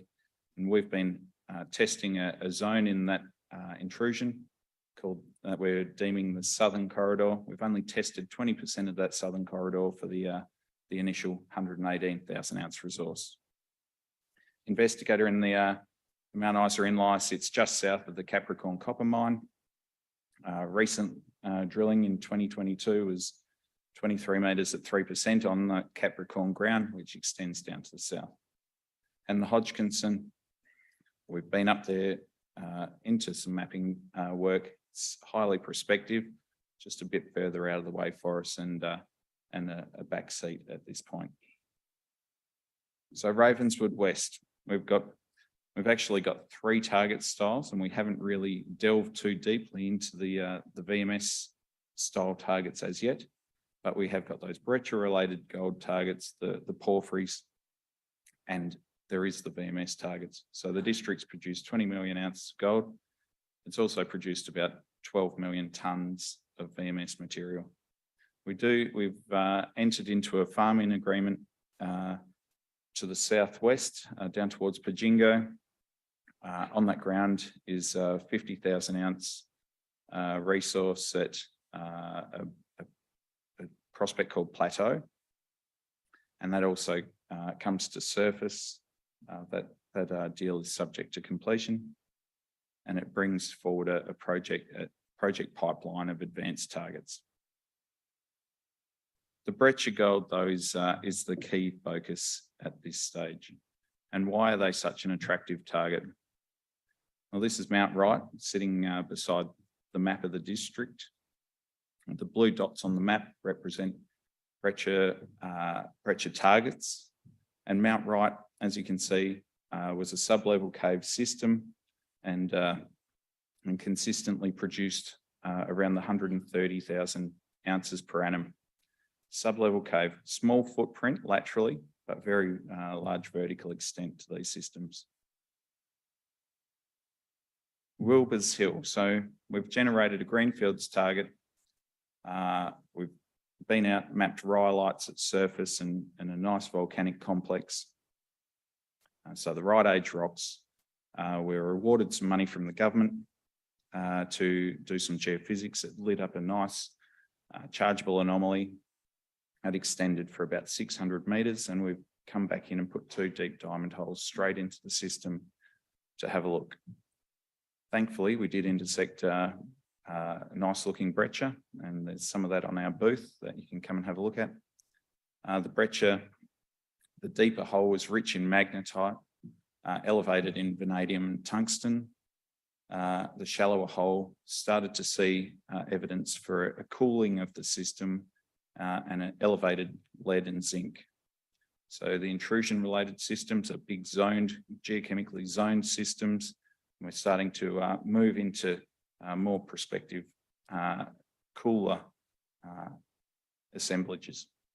We've taken our biggest data set, which is our soil data set, and moved further to the north where we see elevated lead and zinc in the soils, still within that IP anomalism, and that'll form one of the next phase targets. And there's also some rock chip sampling in the area on fault zones, 14 grams per tonne, which we think is a pretty nice target as well for phase 2 testing. Plateau on the farming ground. So we've got a big breccia system on the margins of a rhyolite. Again, another nice rocket sitting at the booth that you can come and have a look at these breccia textures. But significantly, there's rock chip anomalism on gossinous material, both north and south of the pipe. That's not drill tested. Rock chips to 10.7 grams on the south side and 12 grams on the north side of the pipe. The porphyry targets sit just to the south of Wilbur's Hill, and we've got 4 porphyry targets that are being drill defined along 15-kilometre belt. Titov being the most advanced, Gagarin, Keynes and the Bank. So Titov and Gagarin were actually Russian cosmonauts, and it tells you about the last time these prospects were drilled, the late 60s. What we're seeing here is a porphyry system. We believe a eroded porphyry system, and the pink dots represent greater than 700 ppm copper in soil. So really elevated copper in soil. And the closer we get to the margin of the porphyry, the better those grades are looking. Significantly, the only areas on the margin of that porphyry that don't have soil anomalism is where we've got younger cover obscuring that contact. Titov, so we do have a bit of Titov core at the booth as well, and Titov has got a pretty impressive amount of molybdenum associated with this prospect. We've had our best intersection was 66 meters at 0.38% copper and 0.42% moly, which given the moly prices north of 90,000 US a tonne at the moment, makes it a pretty attractive proposition. You can go on ground here and crack bits of quartz and pull chunks of molybdenum out of that. We've done some preliminary metallurgy. We've drilled about 28 holes into this prospect to date, and we've defined it over a large strike length to depths of about 350 metres, and typically the system is about 80 metres in true thickness. So a snapshot of Ravenswood West, we're chasing high value metals and big systems. We've got those breccia targets with advanced targets at Plateau and Wilbur's Hill. We've got 14 other regional targets that we're working up in the background. The copper moly porphyries, we're seeing advanced targets at Titov and the Bank with plus 100 metre thick intercepts and big scale systems. We've got a more discrete system at Keynes and Gagarin that we'll be working up, and the VMS stuff that we haven't touched on as yet. A quick jump down to Triumph, where we've got a 118,000 ounce resource, and all we really want to touch on with this at the moment is that it's shallow resource. 85% of those ounces are at less than 100 metres depth. Acquisition and discovery cost to date is $24 an ounce, so we've done it quickly, cheaply, and there's a huge amount of upside down here. Positive metallurgy. The southern corridor, so there's a string of small prospects along the southern corridor, and you can see some of the drill intercepts. It is nuggety. It does pinch and swell, but there are some fantastic grades down in this neck of the woods, and we see huge upside potential to keep growing this resource. We have plenty of news flow coming. So we are up in Queensland. It is a bit wet at times, but we're back out drilling in March. The guys have been frantically running around with the mapping and sampling in the interim, and we look forward to keeping you updated on all the upcoming activities. So Sunshine Gold, in a nutshell, highly prospective projects, underexplored ground in proven jurisdictions, an experienced and successful management team, North Queensland based. That's a key thing. We're not up there working campaign. We live and breathe it. We're highly active. The guys are on the ground on a daily basis. 30 metres of drilling to date, delivering encouraging results. We're leveraged to multiple high value metals, and we're looking for big systems. If you've got any further questions, please come to the booth, and we'll be more than happy to answer your questions. Thanks a lot.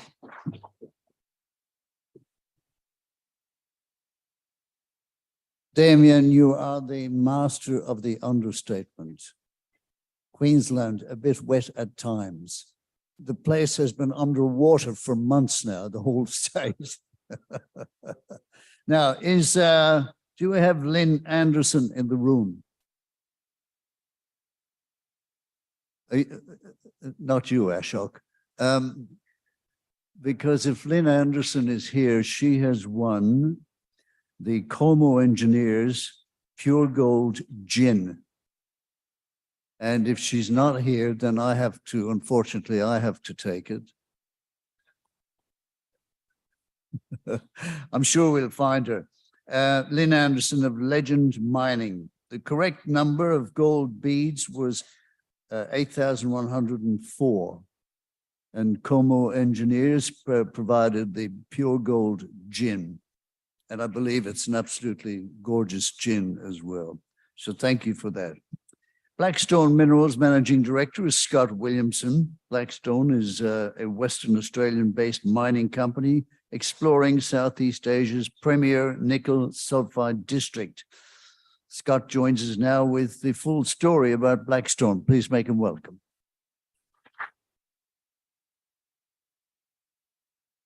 Thanks, Jerry. Thanks to everyone for attending the Explorers Conference. Great to be back in Freo again. I'm going to mix it up a little bit. I'm not going to talk about any drill holes today because although we love our exploration at Blackstone, we've done over 100,000 metres of drilling in northern Vietnam. We're actually focused on our development project, which is to produce a mine which is previously operating. We want to restart a mine but also build a downstream nickel refinery to build and process nickel concentrate to produce the downstream products for the lithium-ion battery industry. So you can see there, that's a previously operating mine, operated between 2013 and 2016. And it went into care and maintenance when the nickel price was around $8,000 per tonne. And today's prices, obviously, this is a mine that will print cash.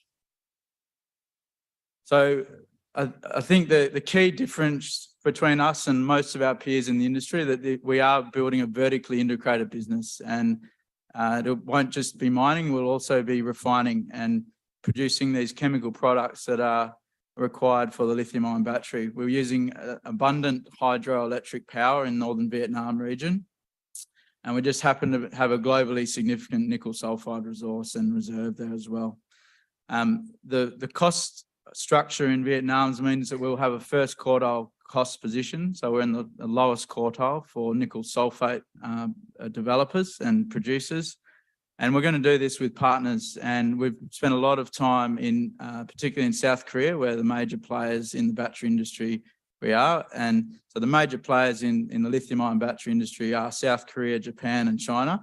And so we're working on a partnership model where we will bring those partners into this project.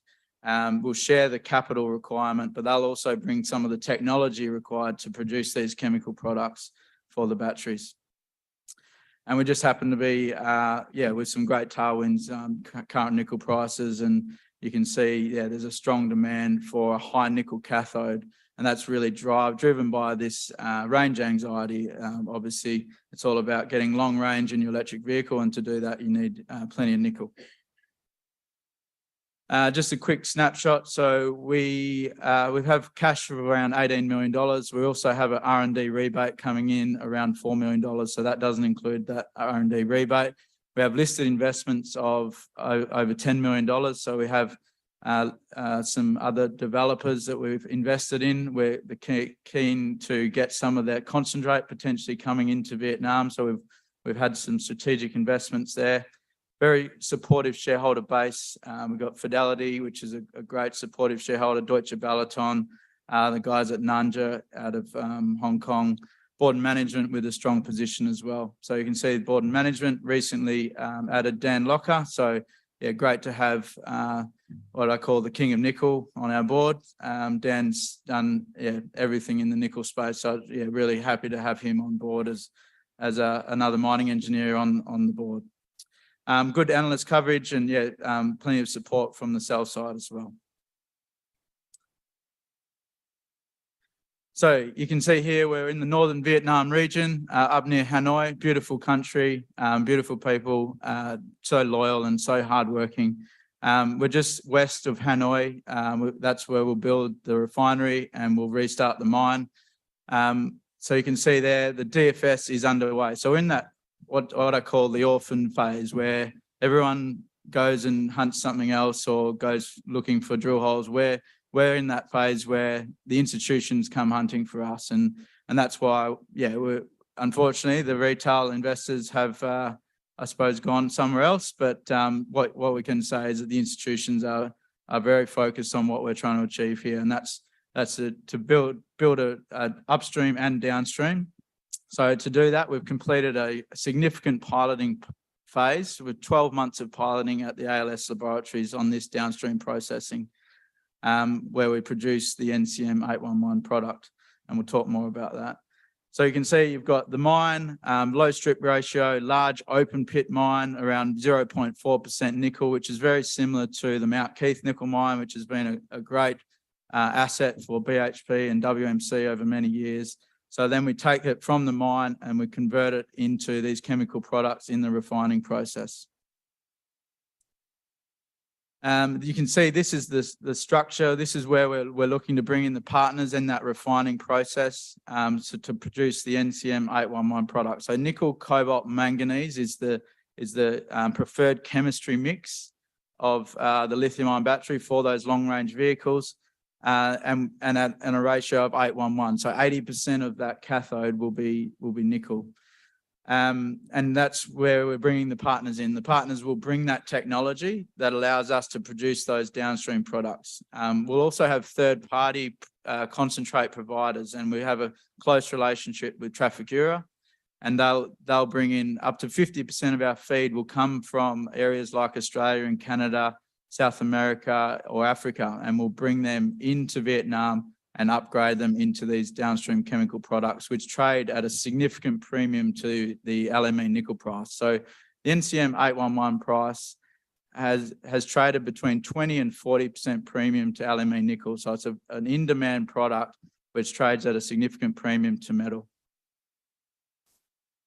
And we'll also do this with some of the lowest carbon footprint in the industry. So we have a focus on hopefully becoming net zero from day one. And the way we can do that is we've got abundant renewable power, a vertically integrated supply chain. So we're minimizing the transportation of intermediate products. We're using a sulfide nickel where we're combining that with electric mining equipment, and we've put that in our study. So we've been very focused on electric mining fleet in our study work. So we're replacing fossil fuels. The pressure oxidation process, this is a hydromet technology, which is much lower carbon footprint, much lower energy intensity than the conventional process, which is pyromet, which is used in the stainless steel industry. So with all of that combined, we think that we can move towards a net zero outcome from day one. And a lot of people say, well, what's it like operating in Vietnam? And I can say that I've operated all through Africa, and this is much different to that. We have some of the lowest costs I've seen anywhere in the industry. We can get so much more done for our dollars. And you can see there the labour costs are actually half to a third of the cost of operating in China. And that's why a lot of large manufacturing companies, particularly out of South Korea and Japan, are pulling their factories out of China and they're putting them in Vietnam, because it is one of the biggest growth stories in the world at the moment is what's happening in Vietnam. And so it's driven by that low operating cost environment, the access to abundant renewable power. It's a great place to operate, and we just happen to be lucky that there's 500,000 tons of nickel there as well. So you can see here, this is the cost curve. This data we gathered from our friends at Trafigura. So you can see very clearly we will sit in the first quartile. These are nickel sulfate producers or developers. So you can see these are the nickel products that go all the way through to nickel sulfate. You can see we will be in the first quartile. Very strong operating cost profile particularly compared to our Indonesian peers. So Indonesia is our biggest competitor, and you can see most of those projects are to the right of the chart, and we're sitting well and truly to the left of those large Indonesian nickel laterite projects.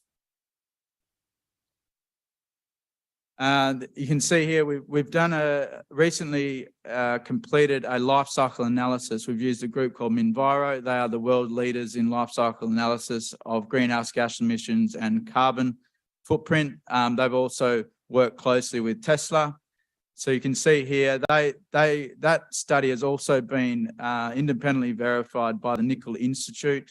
So we will sit with one of the lowest carbon footprint green nickel products in the industry. And you can see there, we also want to go further. We want to go to net zero and beyond. So we have a pathway to net zero, and that'll be a big focus of ours in the final study work, but also as we build the mine and the refinery over the coming years. So you can see Indonesian nickel, which is abundant, unfortunately has a carbon footprint that is just not acceptable particularly for those premium brand electric vehicle manufacturers in Europe and the US. This is our resource. So you can see we've got a nickel sulfide district. We've got a number of targets. We've tested probably half of those targets. We're now focused more on the development side, but we've got 485,000 tonnes of nickel in resource. And that's driven by one large open pit, the Banfork open pit, which has 452,000 tonnes in it. So it's a big open pit. You can see on the next slide, I think, maybe, there it is. So it's a big bulk tonnage open pit, low strip ratio, 2.9 to 1. It'll do about 18,000 tonnes per annum of nickel for a 10-year mine. So that's our flagship asset. That'll be the main feed into our refinery. And then we'll combine that with third-party feed from around the world. So this is the chemical set. We've got a team of experts, of chemical engineers, and we're working very closely with the team at Wood. We see them as the world leaders in hydromet. This is a pressure oxidation process. It's tried and tested technology used all through the industry since the 1960s. The other main process we use there is solvent extraction. Everyone should have heard of that. That's a technology that's also well known and used all throughout the base metals industry, and also so these technologies, nothing new, nothing novel here. This is straight off the shelf technology. The key here is that last step, which is the NCM, and that's where we will bring in some expertise from areas like South Korea. So until we get to the nickel sulfate, this is all modern mining industry technology that's well tried and tested. One of the benefits of having a hydromet as opposed to a pyromet is not just that efficiency and the ability to produce a cleaner product. It also allows us to bring in different feedstock types. So we don't just have to bring in nickel concentrate. We can look at MHP, which is a mixed hydroxide precipitate, nickel matte, and also black mass, which is the recycled product from the lithium-ion battery. So it's a very flexible flow sheet, allows us to bring in different concentrates that potentially might not be suitable for the stainless steel industry. So something that might have high arsenic or high MgO, or talc. These are not issues for a refinery like this. The hydromet pressure oxidation process is much better suited for these chemical products for the lithium-ion battery. But most importantly, we have this flexibility to arbitrage the market, because at times MHP might have a higher payability than concentrate. And so you can change your feedstock mix depending on what the market is the dynamics in the market. So mixed MHP, for instance, has traded as high as 90%. At the moment, it's much lower. So at the moment, we would be looking potentially to bring in MHP. So we have that flexibility to bring in these different products, and we work closely with our partners and the trading partners, groups like Trafigura, to get that chemical process mix just right. All right. Oh, and on that, so we've just completed that piloting. The pilot plant phase came in better than we had hoped. So recoveries much better, so greater than 97%. So yeah, some very strong recoveries in that pressure oxidation process. In our study work, we assumed 96%. So really happy to get those good recoveries. You can see we ran the process for over 1,800 hours. So it took 12 months, but this is a body of knowledge that we can now take to the next stage of studies. We can take those products. So we've produced battery grade nickel sulfate, battery grade cobalt sulfate. We can now ship those products to our partners and get confirmation that we are producing those battery grades, and they can do the test work that allows us to move into the next stage of offtake and partnership negotiations. You can see also some strong work done at the concentrator level. Also, we have at the concentrator where we've restarted the existing concentrator. We have a pilot plant on site. So some great work on the concentrator piloting as well. So as in summary, we've completed the pre-feasibility study. We're now in that definitive feasibility study phase. We're looking to complete that over the next 6 months. We've completed piloting, but really what's going to get the re-rate is we bring in the large partners, show that this will be built, move into the build phase, final investment decision, And that's where we're going to make the investors rich, is basically just keep an eye on the announcements with respect to partnerships, because as soon as those partnerships are locked in, we're going to build it, and the share price will run. So thank you for your time.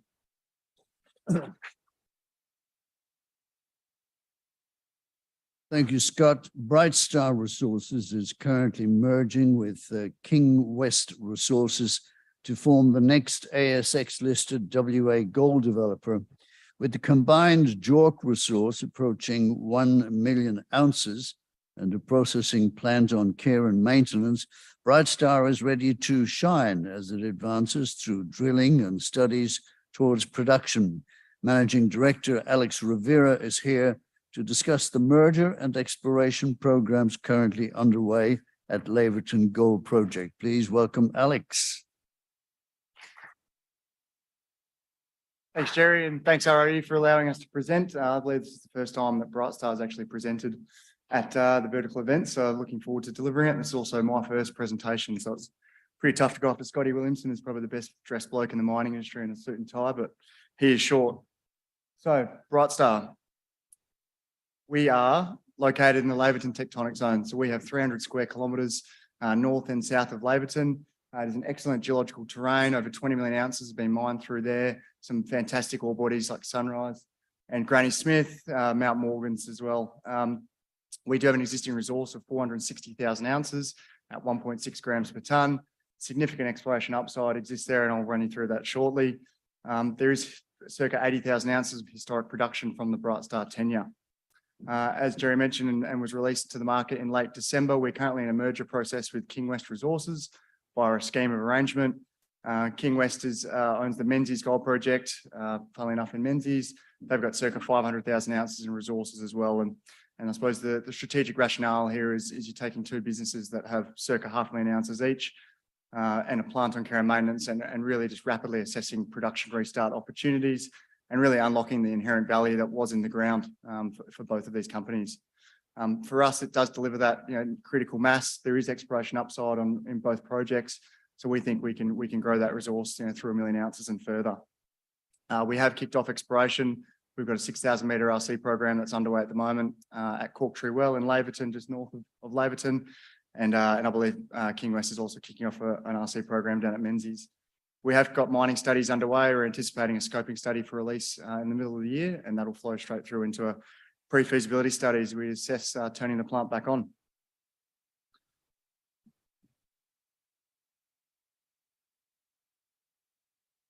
So just a quick corporate overview. So circa 15 to 17 mil market cap based on the current price for Brightstar. We've got circa $2 million in the bank, so a kind of a $15 to $17 million enterprise value. Pro forma, post-merger with King West, we're about a $30 million market cap based on today's pricing, with circa pro forma $4 million of cash in the bank. So for a circa $26 million EV, for 1 million ounces in a processing plant, we think that's pretty good value to unlock what we're doing and try and increase. Just touching on the board of management, I joined as managing director about a month ago, 10 years of corporate finance and banking experience and geology by background. Josh Hunt, non-exec chairman, lawyer, and Tony Lau is a finance professional. I suppose the merger with King West does deliver lots of mining nous and experience. Dean Valve was just appointed as chief operating officer at King West. He's a geologist and a mining engineer by background, done feasibility studies, done operations. He's a great pair of hands to have in the business as we go through this process. John O'Downs, non-exec director at KWR, is also the managing director of Kaiser Reefs. They've got an operating gold mine in Victoria. So it's certainly going to have enough mining experience to get through the feasibility studies and into production.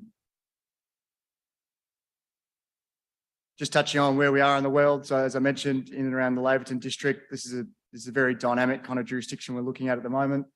Obviously, we've got our plant there in care and maintenance south of Laverton, but you look in the district, Dacian's just put Mount Morgans onto care and maintenance. That's 3 million tonnes per annum taken out of the region, assuming Hoover House completes and Gwalia is full with Ulysses from Genesis. Then likewise, Gwalia kind of comes off the market for taking third-party ore and potentially toll treating. So when you look at the district, you've essentially lost Mount Morgans, you've lost Gwalia. Very difficult to deal with Granny Smith and Sunrise. So when I look at this district, there really is no processing capacity in that Leonora Laverton district that can be taking third-party ore. So for the likes of King West with the Menzies project, look, this unlocks a lot of that value for us and for them. So that resource otherwise would be in the ground, but we think that can truck to our processing plant, and I'll talk you through that shortly. As I mentioned, we're all the assets, all the resources, on granted mining leases. We're in the right part of the world, surrounded by some pretty substantial mines. Just quickly touching on the transaction overview. So it is a merger via a scheme of arrangement. The current timetable sees that completing in April. It was ostensibly a merger of equals, but Brightstar will end up at 57%, and King West 43%. And as I said, the strategic rationale there was really consolidate in this the WA goldfields, take two underloved and unappreciated assets that do have upside and put them together and really just fast track that processing, that development process. Just touching on that, the regional overview, as I mentioned, it's an interesting jurisdiction. So Menzies just down here with King West. Going north, you've obviously got Genesis here and merging with St Barbara to form Hoover House. Going east, you've got Kin across to Dacian, which is also in that transaction with a separate transaction with Dacian. So with Genesis, and then across to our 10-year around Laverton. So it's a pretty dynamic district where we are. Look, we think we can build something pretty quickly, given we've already got the existing infrastructure. We do have critical mass. We're just looking to quickly go through feasibility studies and add some ounces. So for us, it's a dual strategy. The production restart is really just drill outs, a bit of exploration and taking it through feasibility studies, and that'll underpin a low capex restart. We also are looking at some regional expansion opportunities, just given the district as it is and how the fragmented nature of the ownership, both public and private companies. We think there's an opportunity to potentially assess some M&A options as well, which could be quite interesting in terms of fast tracking the resource size. Just doing a quick zoom in on the Brightstar overview. So as I mentioned, we're at circa 300 square kilometres for 460,000 ounces on current granted mining leases. The bulk of the resources sit at Corktree Well, which is just north of Laverton here. That is 250,000 ounces in was likely to be a single pit with significant exploration upside. So we are drilling 6,000 metres there now, and looking forward to kind of seeing what that throws up. South of Laverton is where the processing plant and two other deposits called Alpha and Beta are located. Look, we are in a pretty unique part of the world. That's Linus's Mount Weld rare earths mine, circa 5 to 10 k's away from our plant. You can see it from the ROM pad. So yeah, we're in a really interesting jurisdiction. All the resources are open along strike, and at depth. Brightstar was previously known as Stone Resources, does have a storied history. Essentially, there was a nearly 10-year period where the previous owners of the company didn't actually drill a drill hole. So for me, this is something that we're coming into. There's significant value to unlock because essentially the previous management over a period of time just didn't add any value with the drill bit, and we think that's pretty exciting. So this is the drill program we've kicked off at Corktree Well, 6,000 metres, 30 holes. You can kind of see where the resource shapes exist now. That's the current 250,000 ounces in resources. The red triangles there on the east are all the drill collars, planned drill collars. I suppose for me, what excites me here is the drill hole we released late last year, 6 metres at 3 grams. Doesn't sound exciting in and of itself, but where it was located was in this kind of point right here. It essentially hit that ore 100 metres vertically below the mineralised envelope in the current resource and 150 metres along strike. So for me, that tells you that mineralised structure does continue to the north. Essentially, it is completely untested because it sits underneath this waste dump. So that's been there since this was mined in the 80s. So essentially 40 years that waste dump's been sitting there and there's been no drill holes through it. So you'll note most of the drill holes are actually located on top of the waste dump. So the drillers are pretty stoked, but we've had to drill through that and test this. And that is essentially from here where that drill hole hit up to this section here is 450 metres of strike that hasn't had a drill hole. So if this mineralised structure continues, that's substantial scope to increase this resource. We'd like to think this 250,000 ounces now will be significantly higher than that. And essentially at this kind of grade, the high 1s gram per tonne, this will be the base load feed for operations moving forward. This is the processing plant that we do have on care and maintenance just south of Laverton. That top photo is taken from Como Engineering. They did a report about 18 months ago in a refurb and restart study. They priced it at $5.5 million to turn it back on and take it to 650,000 tonnes per annum.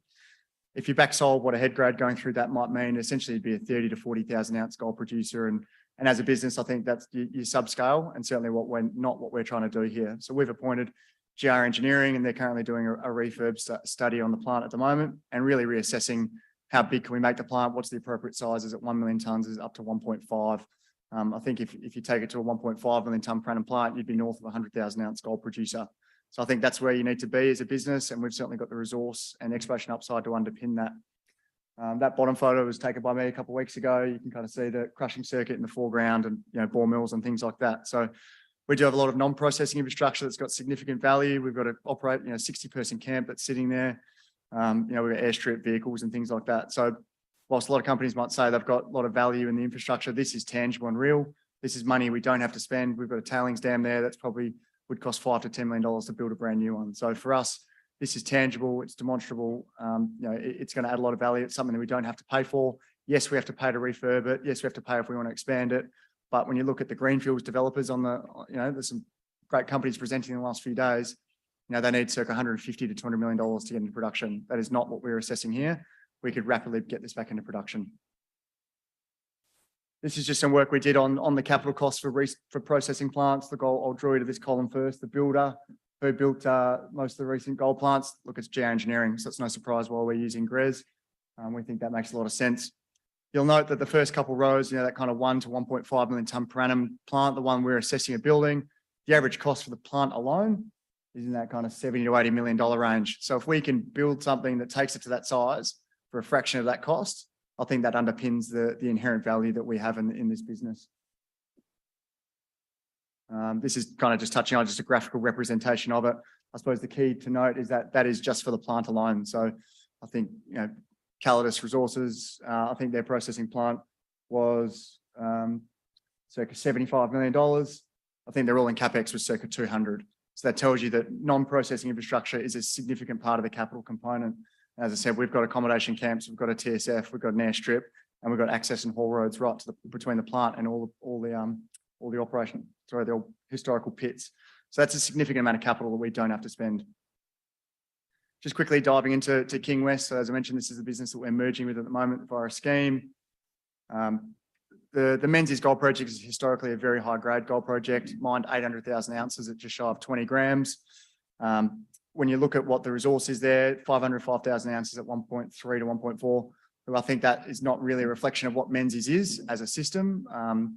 The King West released a resource late last year in December, a subset of that essentially showed there was 45,000 ounces at 5 grams in a single pit. So what King West are doing at the moment and what we would do post a successful merger is really focus on the grade and the margin opportunities in here and really see what would truck to Menzies. Sorry, to Laverton. And I suppose when you touch on the haulage costs, look, it's not a short road. It's 250 Ks that we're going to have to haul it. The current quotes we're getting in kind of market rates, let's call it 15 cents per tonne per kilometre. That's a circa $40 haul, $40 per tonne. In gold parlance, that's half a gram. So if it's going to cost us half a gram to get it from Menzies to our mill, then we know if we're digging up 3, 4, 5 gram dirt, then that's got really significant value for us. And if we're blending that with high 1 gram dirt out of Laverton as a baseload feed, then we're a substantial producer. And I suppose for me, when I look at what's happened in the industry recently, you look at you have to go look at the last couple of quarterlies for Red and Calidus and what's happened with Gascoyne and Dalgaranga, even Mount Morgans with Dacian. These are ore bodies that were largely 1 gram ore bodies. And when your one pit's not performing or you're reconciling at 0.8, that 0.2 of a gram might not sound like much, but that's 20% of your gold and that's your entire margin. So what we're trying to do here is utilise the grade out of Menzies with the baseload feed out of Laverton and really deliver something that's got optionality. I suppose that's another key thing for Menzies is spread over about a 15 kilometre strike length down here. As part of that 500,000 ounce resource, that's across 12 pits and potential underground. So we do have optionality and we do have grade. And they're two things I think a lot of our peers in this space probably don't have. Look, Menzies, significant exploration upside. This is some of the grade, like I call it some of the hits, 5 metres at 8, 2 at 9, 5 at 10, that kind of stuff, all shallow. So for us as a business, the high grade domains at Menzies are going to be the cream, I suppose, from a production scenario. I've touched on the regional consolidation and what's happening, but yeah, I'll just quickly go back over it. But as you can see, there's a lot of net capacity coming out of the district. And for us, when you take out Mount Morgans, if you take out Gwalia, there are a lot of smaller players, I suppose, from all the way from prospectors to some unlisted companies, some non-core assets in public companies. There's a lot of, call them stranded ounces in this district that if you're taking out various processing solutions, then the ability to build a 1.5 million tonne per annum plant south of Laverton actually becomes really attractive. It makes us more attractive, I suppose, as an acquirer for other potential bolt-ons, but also as a target as we build this business. This lastly is kind of everyone throws it up. This is our peer comps and where we're sitting. We're trading at circa $30 an ounce in the ground. I'd like to think that's significantly undervalued. We are on mining leases. Half of those ounces are in measured and indicated category. We're in WA. Like you'd like to think, we could trade a bit higher than that, notwithstanding, the significant tangible value of the processing plant. I suppose the key when you look at here, apart from Black Cat, which, looking at Coyote and Paulson's as a restart, all these other operations are greenfields developments. Some of them are fantastic projects in their own right, but they will need $150 to $200 million to build it and get in production. And that capital hurdle is significant, certainly at the moment in the current market context. For me, when I look at this, could we build a business for a fraction of that? And absolutely we can, purely based on the fact of where we are and the infrastructure that we do have. So we're fortuitous. And this is the summary slide. I think it makes a lot of sense of why we're doing what we're doing. We are focused on WA. It's the green. We're in a great jurisdiction. Everyone knows. Everyone gets it. WA. We are substantial. We've got 1 million ounces near on in resource, but significant exploration upside. So I like to think that number will get bigger and bigger as we get the drill bit into the ground and also some potential M&A opportunities. And that's it. I'll leave it there. Thanks a lot, Jerry. Alex. Thank you, Alex. That takes us to lunch once again. If Lynn Anderson is in the room, didn't she write a song?